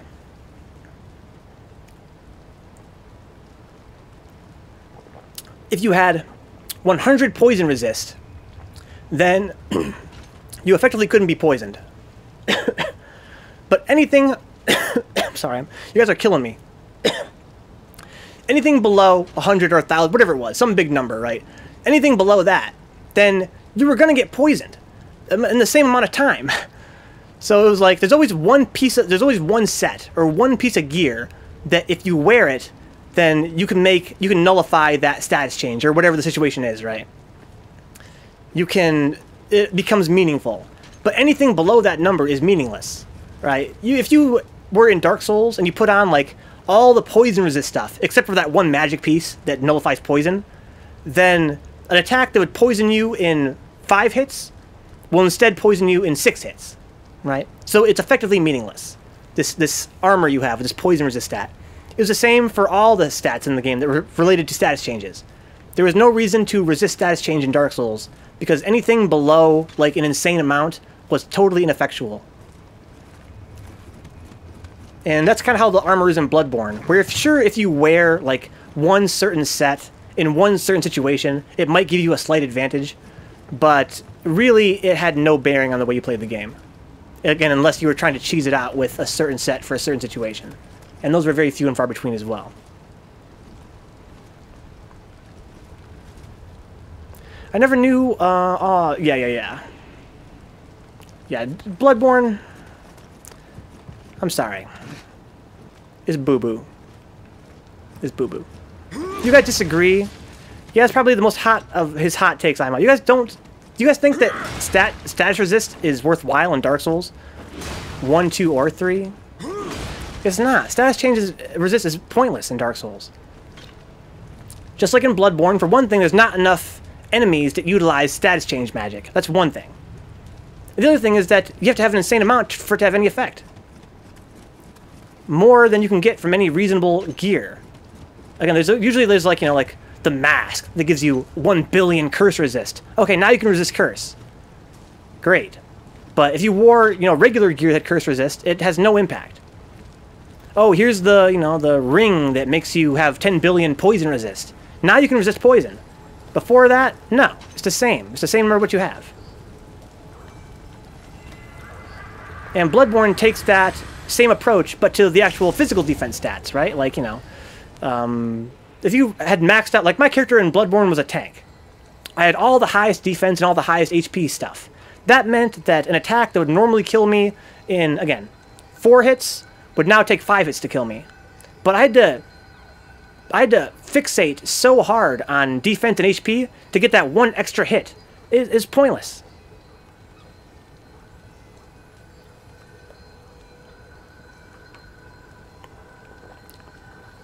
The difference between getting poison or toxin in 5 hits? No, it's not, Templar. I love you, dude. But what enemy is going to lay 5 hits on you and poison you? Because most enemies that actually do poison you are the ones that poison you in 1 hit or 2 hits. So then having your resist up will instead make it, you know, like instead of being 2 hits, it might be 3 if you're lucky. Right? And that's if you're lucky. Usually they poison you in 1 hit, the ones that are actually dangerous. And no amount of stat resist until you're at, again, 10 billion will make that any different. Bloodstarved Beast. If you wear the Gascion set, Bloodstarved Beast can't one-shot you at low level with his grab attack. That's what I'm talking about. Again, it means if you wear one certain set that has the highest resist or whatever, then in one situation, you might benefit slightly. Right? That's, to me, that's not... You know, you have these... Again, the number, it gradiates, and, you know, they have... It puts you, like, the 300, right? Or whatever. Why have that much gradation when really it's just an on and off? It's either on or it's off. Because in most situations, it's not going to help you.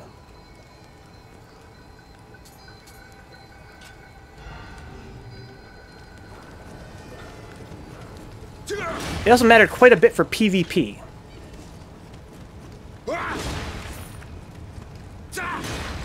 Again, I feel like in PvP, again, it's a similar kind of thing, where it's like, this guy's going to use a poison weapon on me, so I need a bleed weapon, so I need to wear the most bleed resist in the game, like all the best bleed gear. But it might as well be on or off. I use that as an example, because you're guaranteed to have it at that point.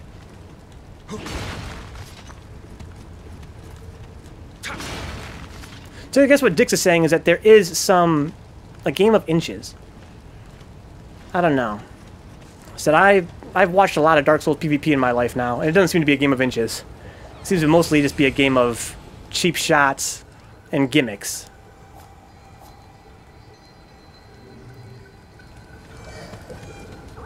And, you know, blowing a guy away in a couple hits. I think I've never seen subtlety in Dark Souls combat, in Dark Souls PvP. Gascoigne is just the most available before the Bloodstarved Beast. Yeah, so what you got there saying is that there is an actual tactical consideration there. Where you're saying to yourself, You know, I don't want to get one shot, so I'm going to wear this high resist gear. And it actually becomes meaningful.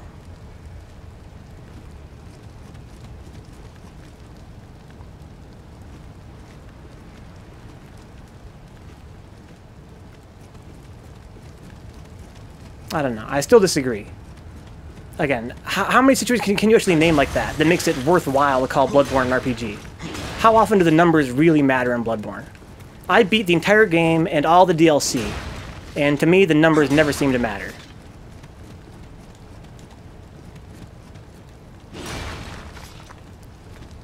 You sacrifice some physical resist for poison because this bitch poisons. Blood-starved beast. I'm not going to argue there when it comes to pure min-max, but when it's a more an all-corners type dueling, that shave of difference can be the sliver that saves you. Again, that sounds very romantic, Templar, but I've never seen it. I have zero respect for Bloodborne PvP either, or for Dark Souls PvP in general. I know some guys love it. Fire Doggo. You need fire resist for that bitch. But that's what I'm telling you. It's an on or an off, right? For such and such, you need this. For such and such, you need that. Otherwise, not so much. The only reason I know that is because I tried BL1, 4 technically, playthrough, got pissed off by Blood-starved Beast, and just equipped random gear with poison resistance.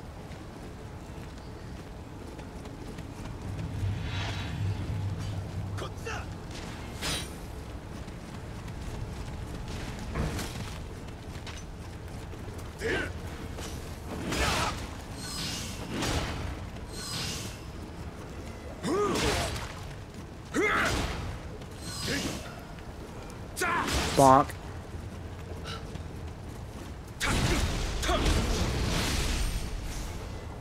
Blood level 1, a no level up run.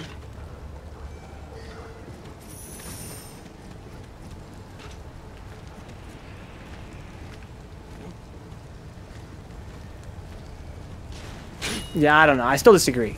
I don't know if it's because we don't understand each other, or maybe we just I don't know. Have a different understanding of the mechanics, but it sounds like what you're talking about is exactly what I'm saying. The gradation is not, it's not a real gradient. The individual numbers don't really matter. You might as well have just equipped a thing that says, you know, doesn't kill, you know, Blood-starved Beast won't one-shot you with poison or whatever.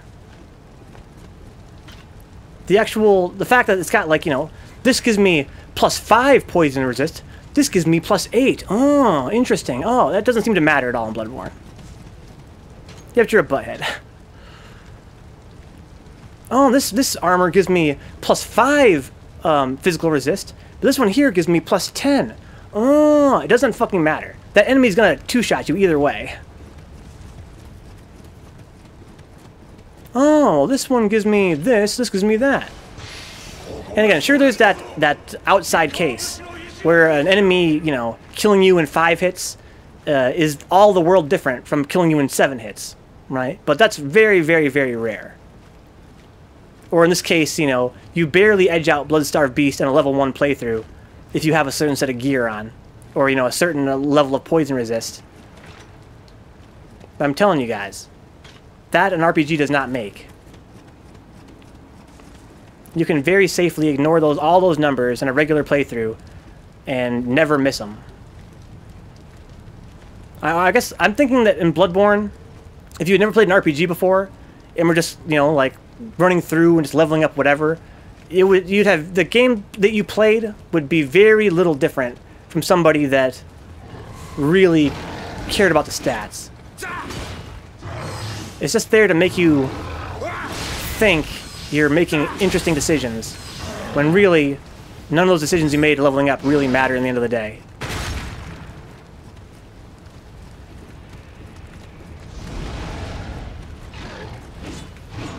I guess that's what I'm saying. I'm saying that, you know, when you have your blood echoes or whatever, and you're choosing your level up, whatever you pick doesn't really matter. When you're going through your gear you found, and you're trying to pick what next armor you want to wear, it doesn't really matter. You're looking at all these numbers. Like, I spent so much time looking at all these numbers in Bloodborne, right? But they ended up never mattering. If I want to roleplay during Monopoly, you can't stop me. That's like every RPG, though. You need to stack against your opponent. The stats do matter, though. Do they? You tell me, Steve, that when you have a huge pile of armor, and you're going through your armor, that you're looking at these stats and thinking to yourself, these are going to actually have an impact? Because when I was playing, everybody just said, all that matters is fashion, and they were right. All that mattered was fashion, because all those armors all differed by a couple points each, and it really had no bearing on the gameplay.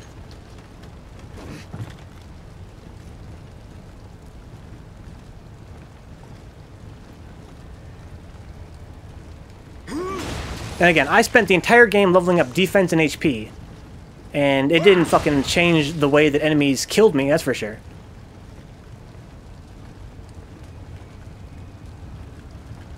What the fuck?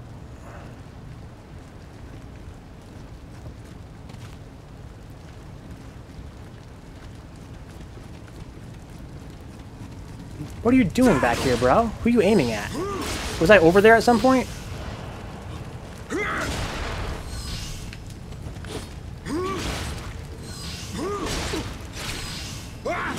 Because the game's bosses were designed to kill you in 2 or 3 hits. So if I had rose my HP, a certain amount, that would break the way the designers intended for the game to be played.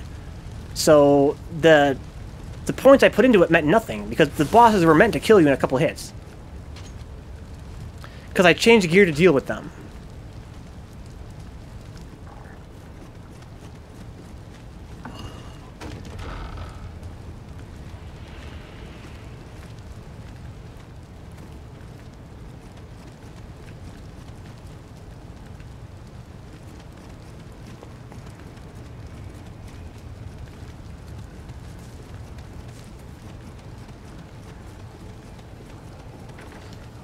The health is a severe one. That bar grows so fast.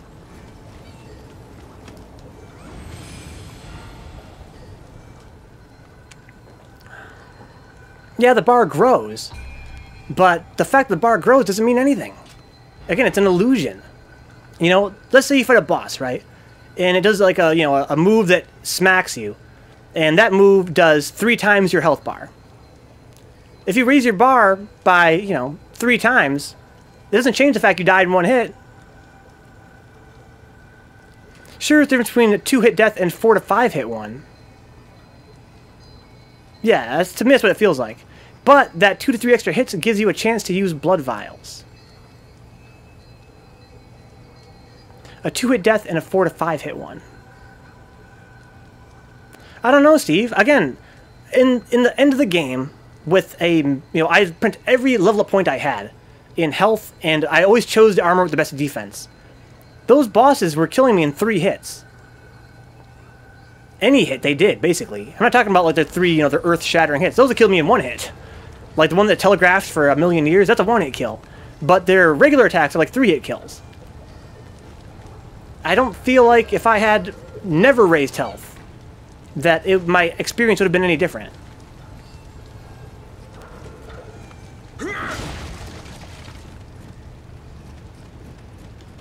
Can I drop down here? Sure I can. Now do another playthrough where you don't focus on HP and defense and see the difference.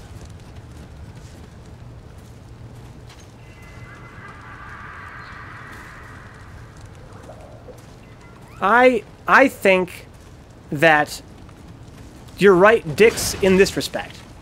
That if I had not focused on HP and defense, then the game would play differently.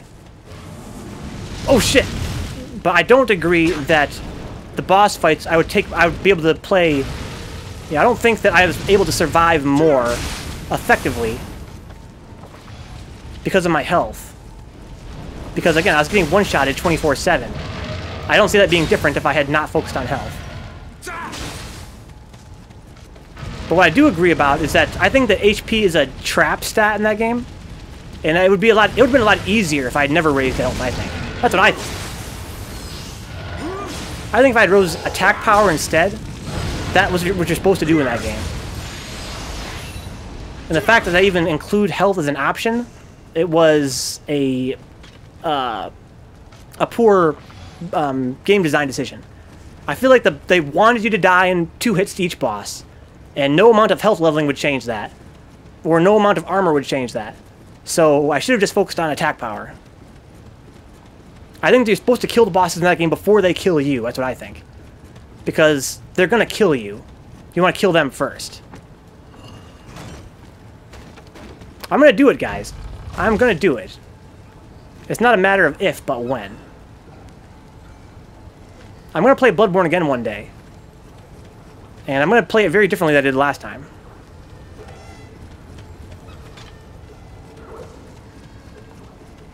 Venka, come on, man. Templar, I'm telling you. I am dead serious. Every game wants you to kill the boss before they kill you. No! No, but in Dark Souls or other games like Ninja Gaiden, Devil May Cry, you can avoid the attacks realistically. Whereas, again, I have a point to make with infographics. I've written essays about it. That in Bloodborne, without having extensive execution practice, you cannot avoid the boss's attacks.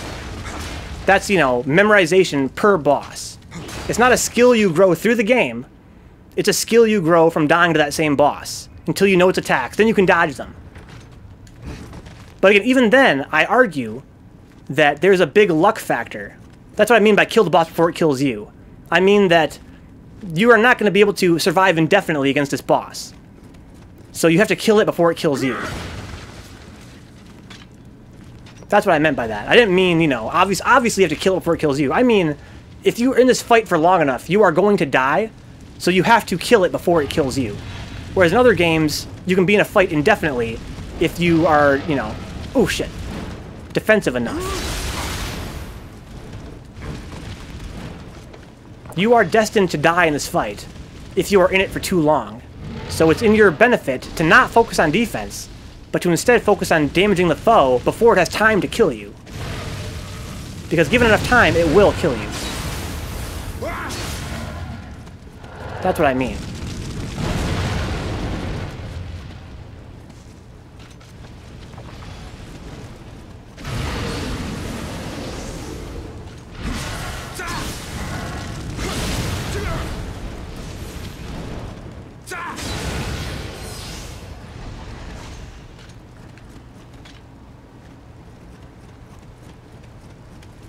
I'm saying that you have to do a certain amount of damage per second, because after a certain amount of time, you are likely to be dead.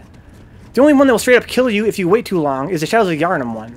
Yeah, but that's not what I mean. I mean, I'm not talking about like a literal time limit. I'm talking about a number of dice rolls. You know, after a certain number of dice rolls, you're going to die. That's what I mean. I mean that every boss fight in Bloodborne, well, I shouldn't say every, but a lot of the fights in Bloodborne, to me, seemed like there were situations where it was a dice roll. Right? Whereas in other games, that's not the case. Other games, you can control the situation so that there's not any randomness to it. But with Bloodborne, the way that the bosses behave and the way that their attacks, the area the attacks hit and the way they were timed, made it so that, you know, you're going to take damage there. Or you know, if you're lucky, you can avoid it. If not, you can't. And I feel like, again, you want to, by having more attack power in Bloodborne, and finishing the fight sooner, you are limiting the number of dice rolls that can happen that can result in your death. So you're rewarded for doing more damage faster because you don't want that fight to go on long enough for there to have been enough dice rolls where you're going to run out of health. That's what I'm saying.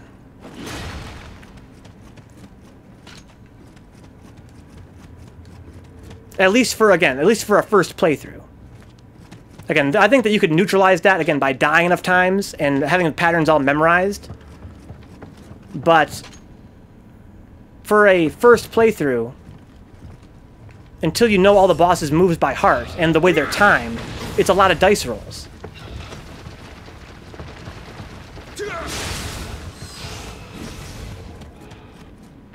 I think you don't understand the way the defensive spacing works in Bloodborne. I disagree, Steve.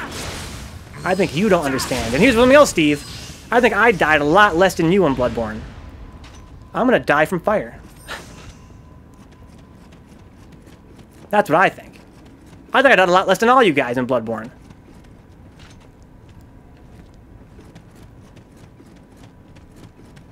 I was salty about the game. I won in that game. I won in that game 99% of the time. I'm still salty about it. Because I don't like the way the game was designed. I think I understood it pretty well. At least toward the end. That's the point of my my future video essay. Here's how it works. Here's why it sucks. And you can tell me then if I'm wrong about how it works.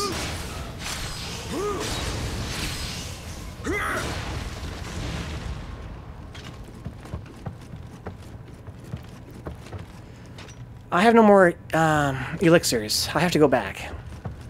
I would say that I've died at least in Bloodborne out of the least of blood out of anyone. You never played Bloodborne, Templar? I thought you had played Bloodborne. Everyone. Oh, I'm sorry. I scrolled up here.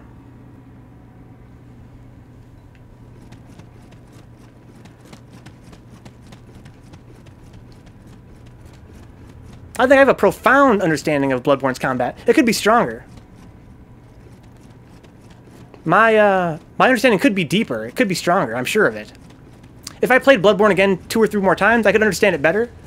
But I think I understand it pretty damn well. Much better than most casual players.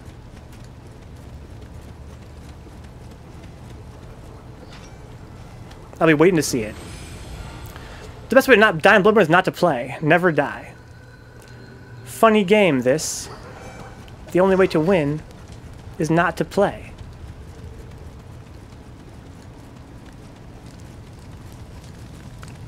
But the basics of the dice roll in Bloodborne, here's the basics of it. I have no infographic here, but the basics are this.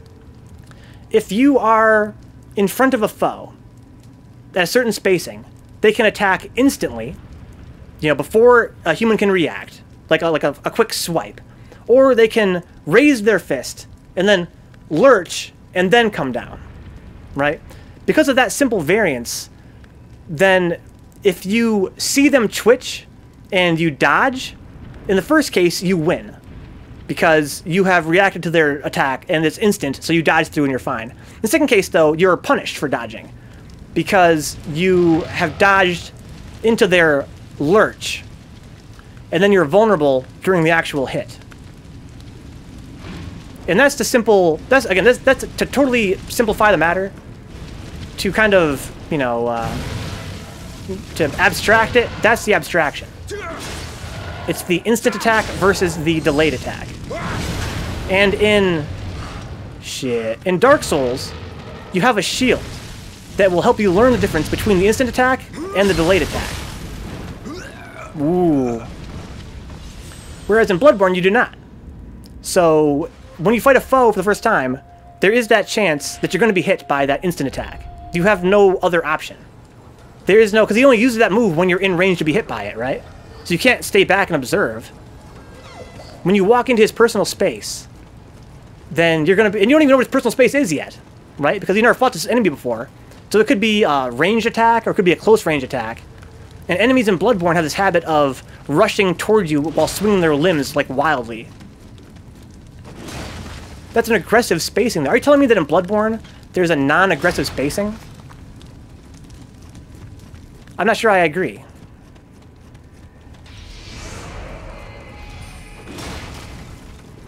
That's my point, that there is no spacing in Bloodborne where you can stay back and observe without taking damage. In Bloodborne, if you're close enough to observe, you're close enough to be hit for most of your health. You can definitely space into your advantage. Wildly flailing assault pattern. You can use spacing to your advantage. Your defensive advantage in Bloodborne. On a foe, again, on a foe whose patterns you don't know yet by heart.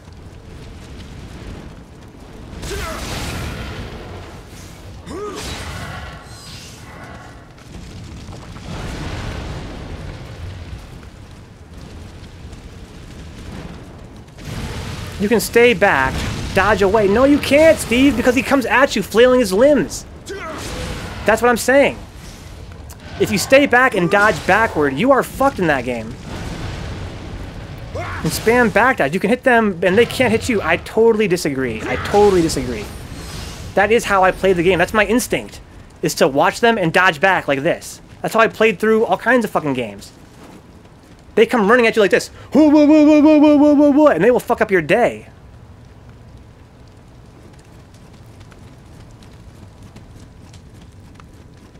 You will dodge back and get punished for it 24/7 in Bloodborne. I totally agree. It's a great strategy if you already know the enemy's pattern. If you know they're not going to come rushing at you like that. But again, especially bosses especially, they have big sweeping attacks that, again, dodging back doesn't help. Dodging left, right doesn't help. Dodging toward doesn't help. The only way to avoid it is to know the timing. Thank you, Berdrinkas. How about this Nioh gameplay? I'm not even playing Nioh right now. I don't give a shit about this.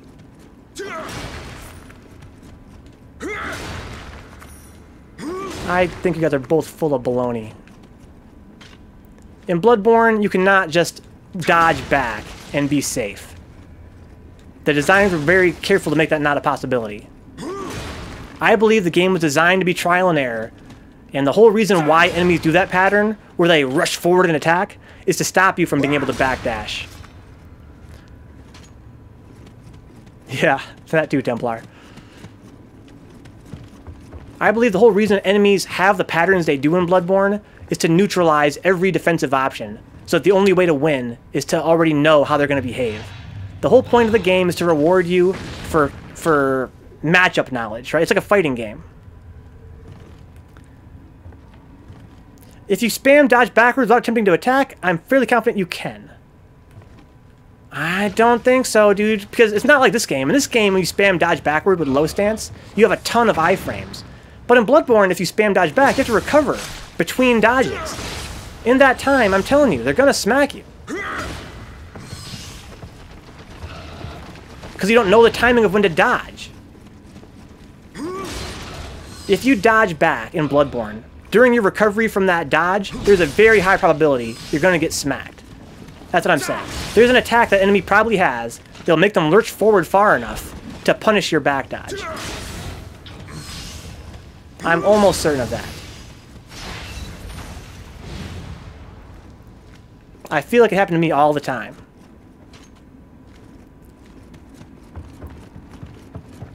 You see a foe, you dodge back, they're coming at you, you dodge back, and they're already doing a move. Right when you hit the dodge button, they're doing a move where they're reaching forward that hits you out of your back dodge. Right when you recover. Again, I feel like the point of that game, again, in fighting games, right? In fighting games, you have to know the character you're fighting in order to win. If you don't know the character you're fighting, then you can't beat them because you have to know the moves they have and how they're used. It rewards you for character knowledge, right? Bloodborne is that way, and that's not inherently bad. It's just a trial and error game. You're meant to die. You're supposed to die and die and die, and then you learn the fight, and then you can deal with it. And again, I think that their decisions were made so that every defensive option you have is neutralized, except for knowing when to dodge and which way to dodge in advance. There are very few, Bloodstar Beast being one of them, that would do that. The charge thing. I don't know, dude. How about this Bloodborne thing? I love this in Bloodborne too, right? How many bosses in Bloodborne do a thing where they jump into the air off camera?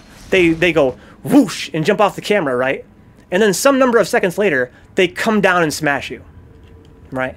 There is no way to avoid that attack, which usually will do, on my health-centric character, more than half my health. So that's at least a 2-hit kill. And that's with my health-centric character. You can't dodge that attack unless you know when it's going to come down in advance. Because you can't react. You have to tap the dash button before it actually comes down to have your iframes line up with it correctly. At least 3 bosses had that move. Felt like more. Where they would zoom into the sky, and then you waited for a while, and then you have to dodge. You have to just count in your head. 1, 2, 3. Hit the dodge button, then he comes down and lands. Again, in Devil May Cry, Ninja Gaiden, that would be called a cheap death, and that game would be criticized for that. Oh, that was a cheap shot. You know, cheap shot, enemy cheats, whatever. But in Bloodborne, again, that game is meant for you to die and try again. So it's not the same thing.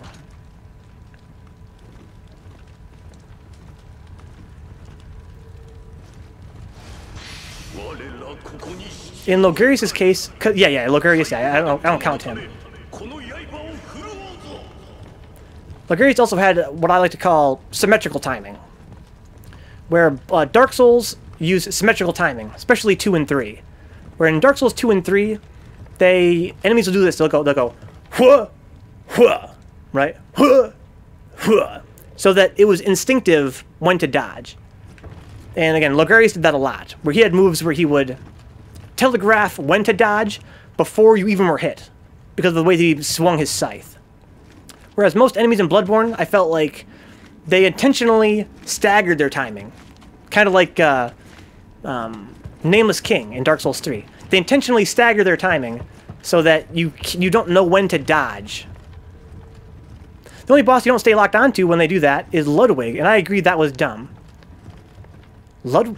No. I swear there was at least 2 or 3 bosses that did that, and I didn't stay locked on.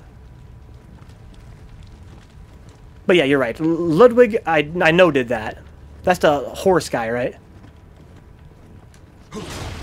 There was at least one other boss that jumped up into the sky above where you could see, hung out in the ceiling for a bit, and then came down.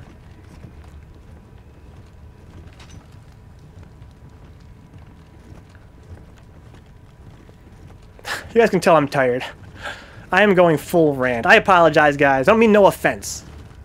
I'm tired. I'm being salty. But I'm telling you guys. Bloodborne is a game where the only way to survive is to already know the boss's patterns and their attacks. That's the only way to do it. And that's not inherently bad. A lot of games are like that. I like some games like that, right? I played a game called Sonic Rush on the DS. Hi there, bud. In that game's gimmick... Hey, bud, oh, fuck.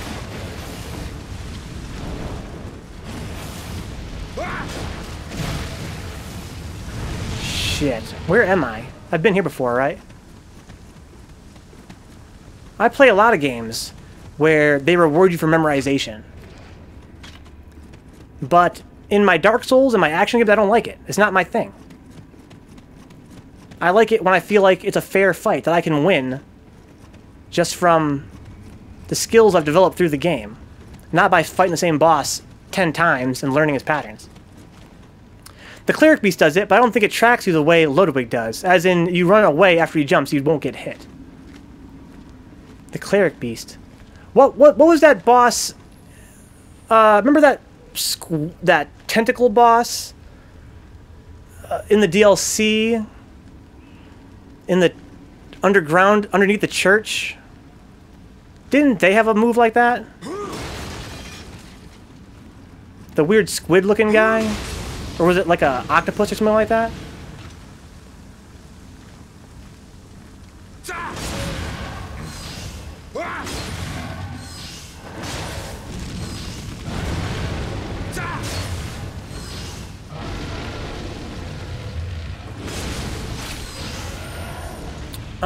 Ebriatus, I think, right? Yeah, Ebriatus or whatever.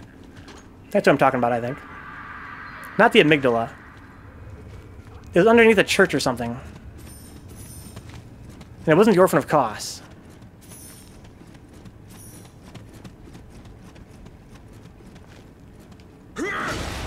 I swear they have a move where they leapt into the air. All of the ancient ones. Underneath the church. My memory is so legendary.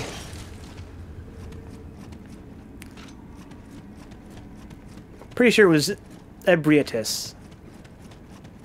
It was like a big snail. You fought it underground.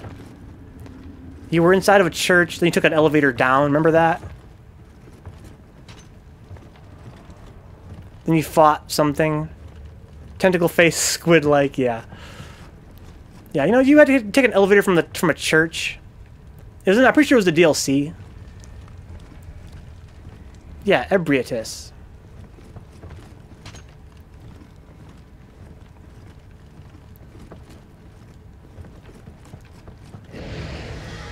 Pretty sure you had one of those jumping moves. Wow. I keep falling down here somehow. Not DLC, but an optional area.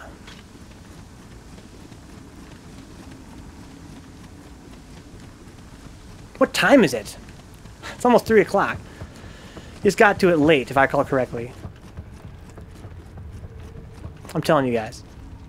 There's no mistake the game was designed the way it was. That was how they tried to make it hard. Hard. By giving you situations that you're not equipped for until you've already died to them a couple times.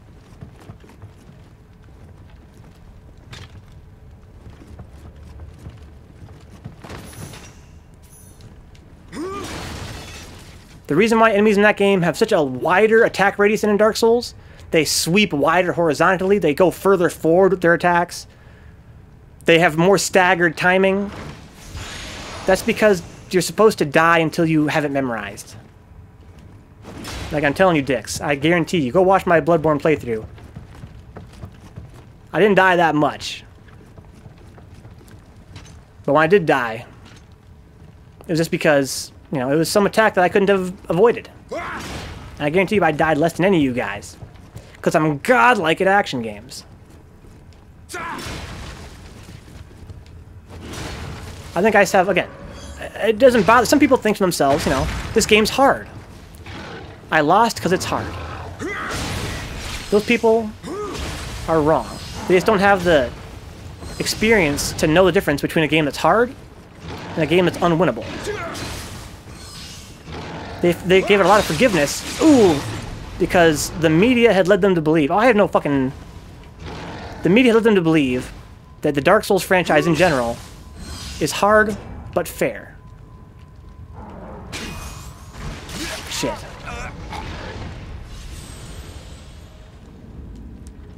They say, oh, you know, Dark Souls is hard but fair. And for the most part it is. Doesn't change the fact there are still some cheap deaths, and Bloodborne was the king of cheap death. Just because you died doesn't mean that because you weren't skilled enough. It's because you had no chance of surviving. Because you hadn't already died to it before. Action games, again, action games like Devil May Cry, Ninja Gaiden, Bayonetta, they have cheap death in them every now and then. And those cheap death spots are well known. And people hate those parts of the game for that reason. It's a thing that happens.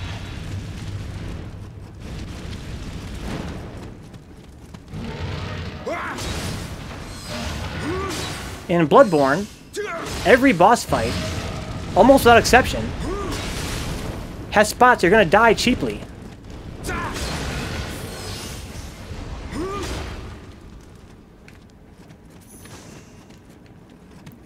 Some of those games are just easy mode, yeah. Yeah. Exactly. Again, that's the image that you're getting from the media. That's what you're supposed to believe, right? That Bloodborne is so fucking hard because, you know, it requires such skill and timing, right? It does take a lot of timing, that's for sure. But the timing you're executing is based on pre-existing knowledge. More like Bloodborne for babies, BBB. DMC, more like BBB. Yeah, Bloodborne, don't get me wrong, Bloodborne is difficult. I mean, you have split-second timing for a lot of those moves, right? You have to dodge. But that split-second timing is not a reaction to the danger. It's a reaction, you have to learn to recognize certain moves and know when to dodge them. It's a memorization and execution exercise. There are a lot of games like that. Nothing wrong with that inherently. But you can't tell me that those games are fair insofar as, you know, a skilled player will survive an encounter the first time around. Because the first time around, it's a lot of dice rolling, and the odds are not in your favor.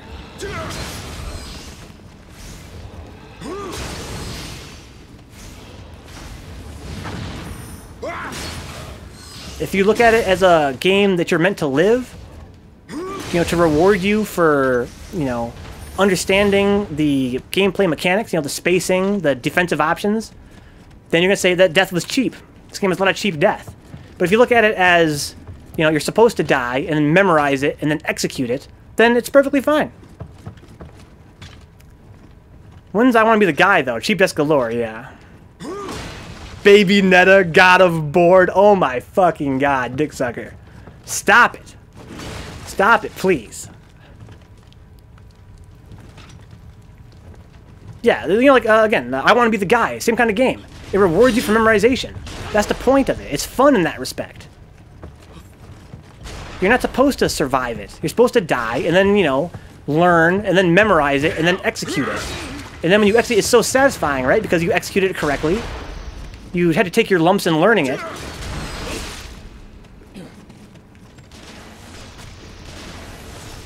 It was a really cool place to fight these guys.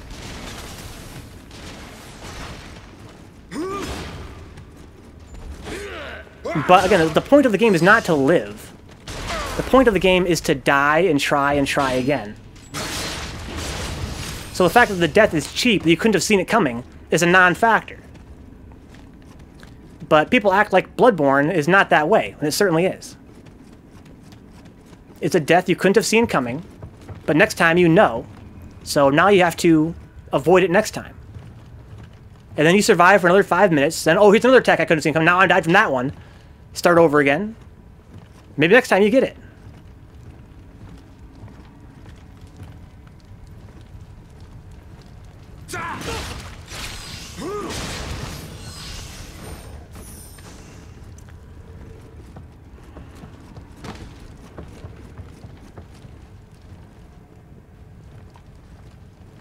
I'm willing to wait for unfair Mario. A lot of shmups are that way. A lot of guys love shmups. You know, you have to know the patterns in advance so you can make the right motion before you could actually react to it, right? You have to move before you would be able to react. Just got to know the timing in advance.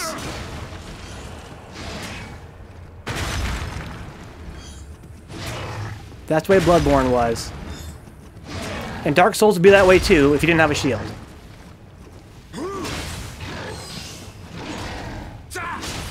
Even then I maintain that Dark Souls 2 and 3, the way the enemies telegraphed their moves, made it much simpler to intuit when to dodge, even your first time.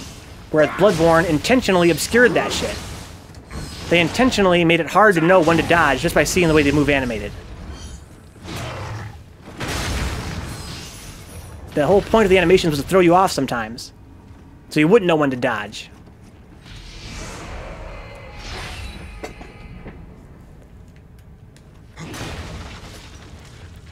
Whereas I felt like Dark Souls 2 and Dark Souls 3, a lot more of the moves were designed, they were animated such that you would know when to dodge. They would do this, right? They get a big hammer and they'd go, huh, woof, woof, woof, right? So they would do. They'd go woof like that. Just like that. They'd go woof. And the reason they would do that is so that it's like a rubber band effect, right? It starts slow back here, and then it speeds up right here, and then slows down again. Then starts slow, and then speeds up right here. So every attack in the game, well, a lot of them in Dark Souls 2 and 3, were that way. So that when you saw the attack coming, you would always know when to dodge. Because you know it speeds up in the middle and slow on the outside. So you could gauge it and dodge it. Whereas in Bloodborne, it's not like that. In Bloodborne, the attacks are mostly instant. If they're not instant, then they are staggered. So to kind of bait you into dodging at the wrong time, so that your recovery frames get hit.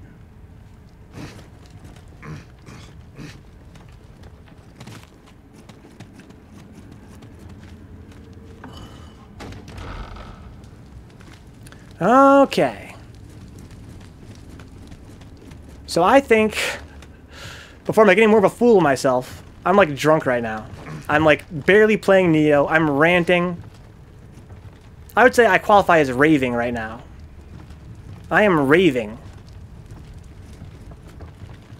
I've already been playing an hour extra. Thank you guys for hanging out with me, entertaining me. Give me a reason to rant, somebody to rant to rant at. Don't mean to be a dick, I apologize. Had kind of a weird day. As usual, guys, if you enjoy hanging out with me and keep the channel online, please subscribe on Twitch. Also help out for as low as $1 a month on Patreon, using the link below the stream. Just $1 is a huge help. But if you're like me, $1 is too much. I know that feeling. Trust me. Help out for $0. How about that? $0. Come in the chat like Overlord Steve, Dig Sucker, Bird Drinka, and Josh. Help keep me awake through these long, long nights. Give me somebody to rant to. Give me somebody to rave to.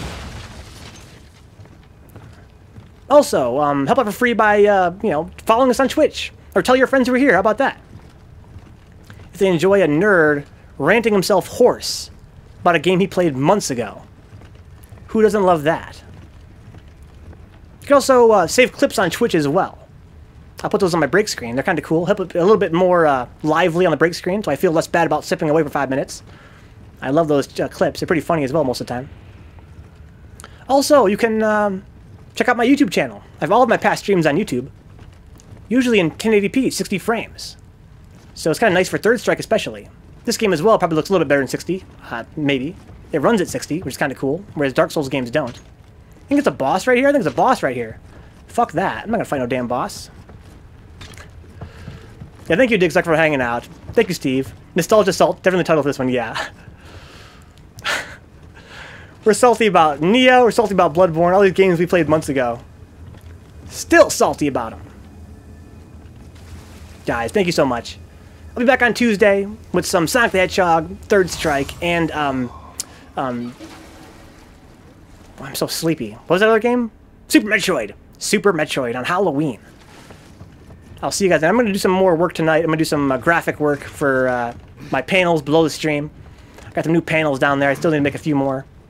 I'm going to make a new graphic to let people know I'm not going to be here on Numicon. Yeah, good night, Steve. Good night, Dix. Good night, Bird Drinka. And, of course, WWE Guy, a.k.a. Joshua. Good night, guys. I'm calling it here. Oh, I'm exhausted.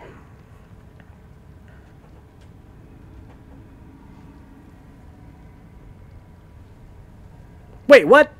Steve, what? It's your birthday today? You sneaky son of a bitch. How come I did not hear of this before? Happy birthday, Steve. How old are you now?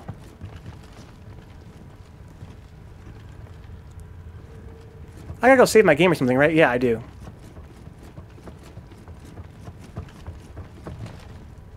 How do? Where was that stairway again? Literally just realized it. Steve, you sneaky son of a bitch. 26. That's a damn fine age. I remember when I was 26.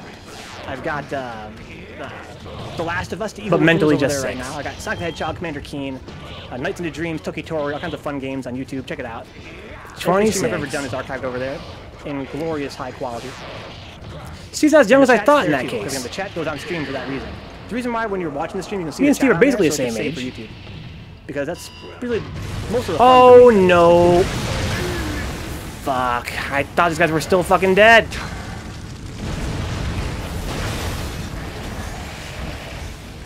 I want to change to that stance.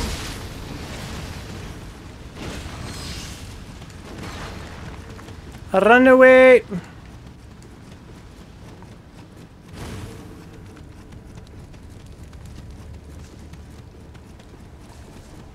Dick's saying I'm 3 years old? Steve's older than me? I can live with that. Won't be the oldest guy in the stream then. Yeah, I think that saved the game right there. Oh my god. Yeah, I know, Templar. I'm just wrapping things up here. Thank you, Templar, for hanging out as well. We're calling it a night. I just saved my game. You guys can't see it, though. I just saved my game. Yeah, I'm having some, like, post-stream anxiety. Shit's going down while the break screen is up. But now it's done. It's done going down. Yeah, I'll see you around. I'll see you on Tuesday, Templar. If you're around, of course. Tuesday's Halloween. You guys might be partying on Halloween, huh? I might not see you guys. You guys are all way cooler than me. I'm 30.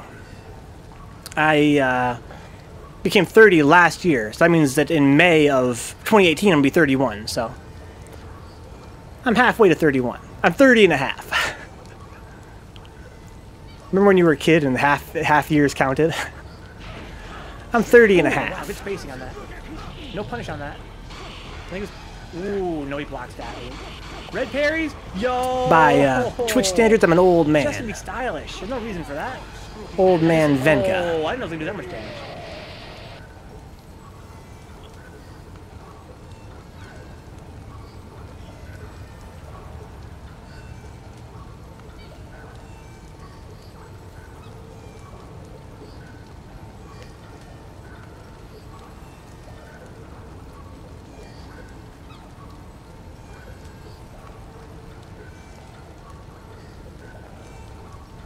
And a half.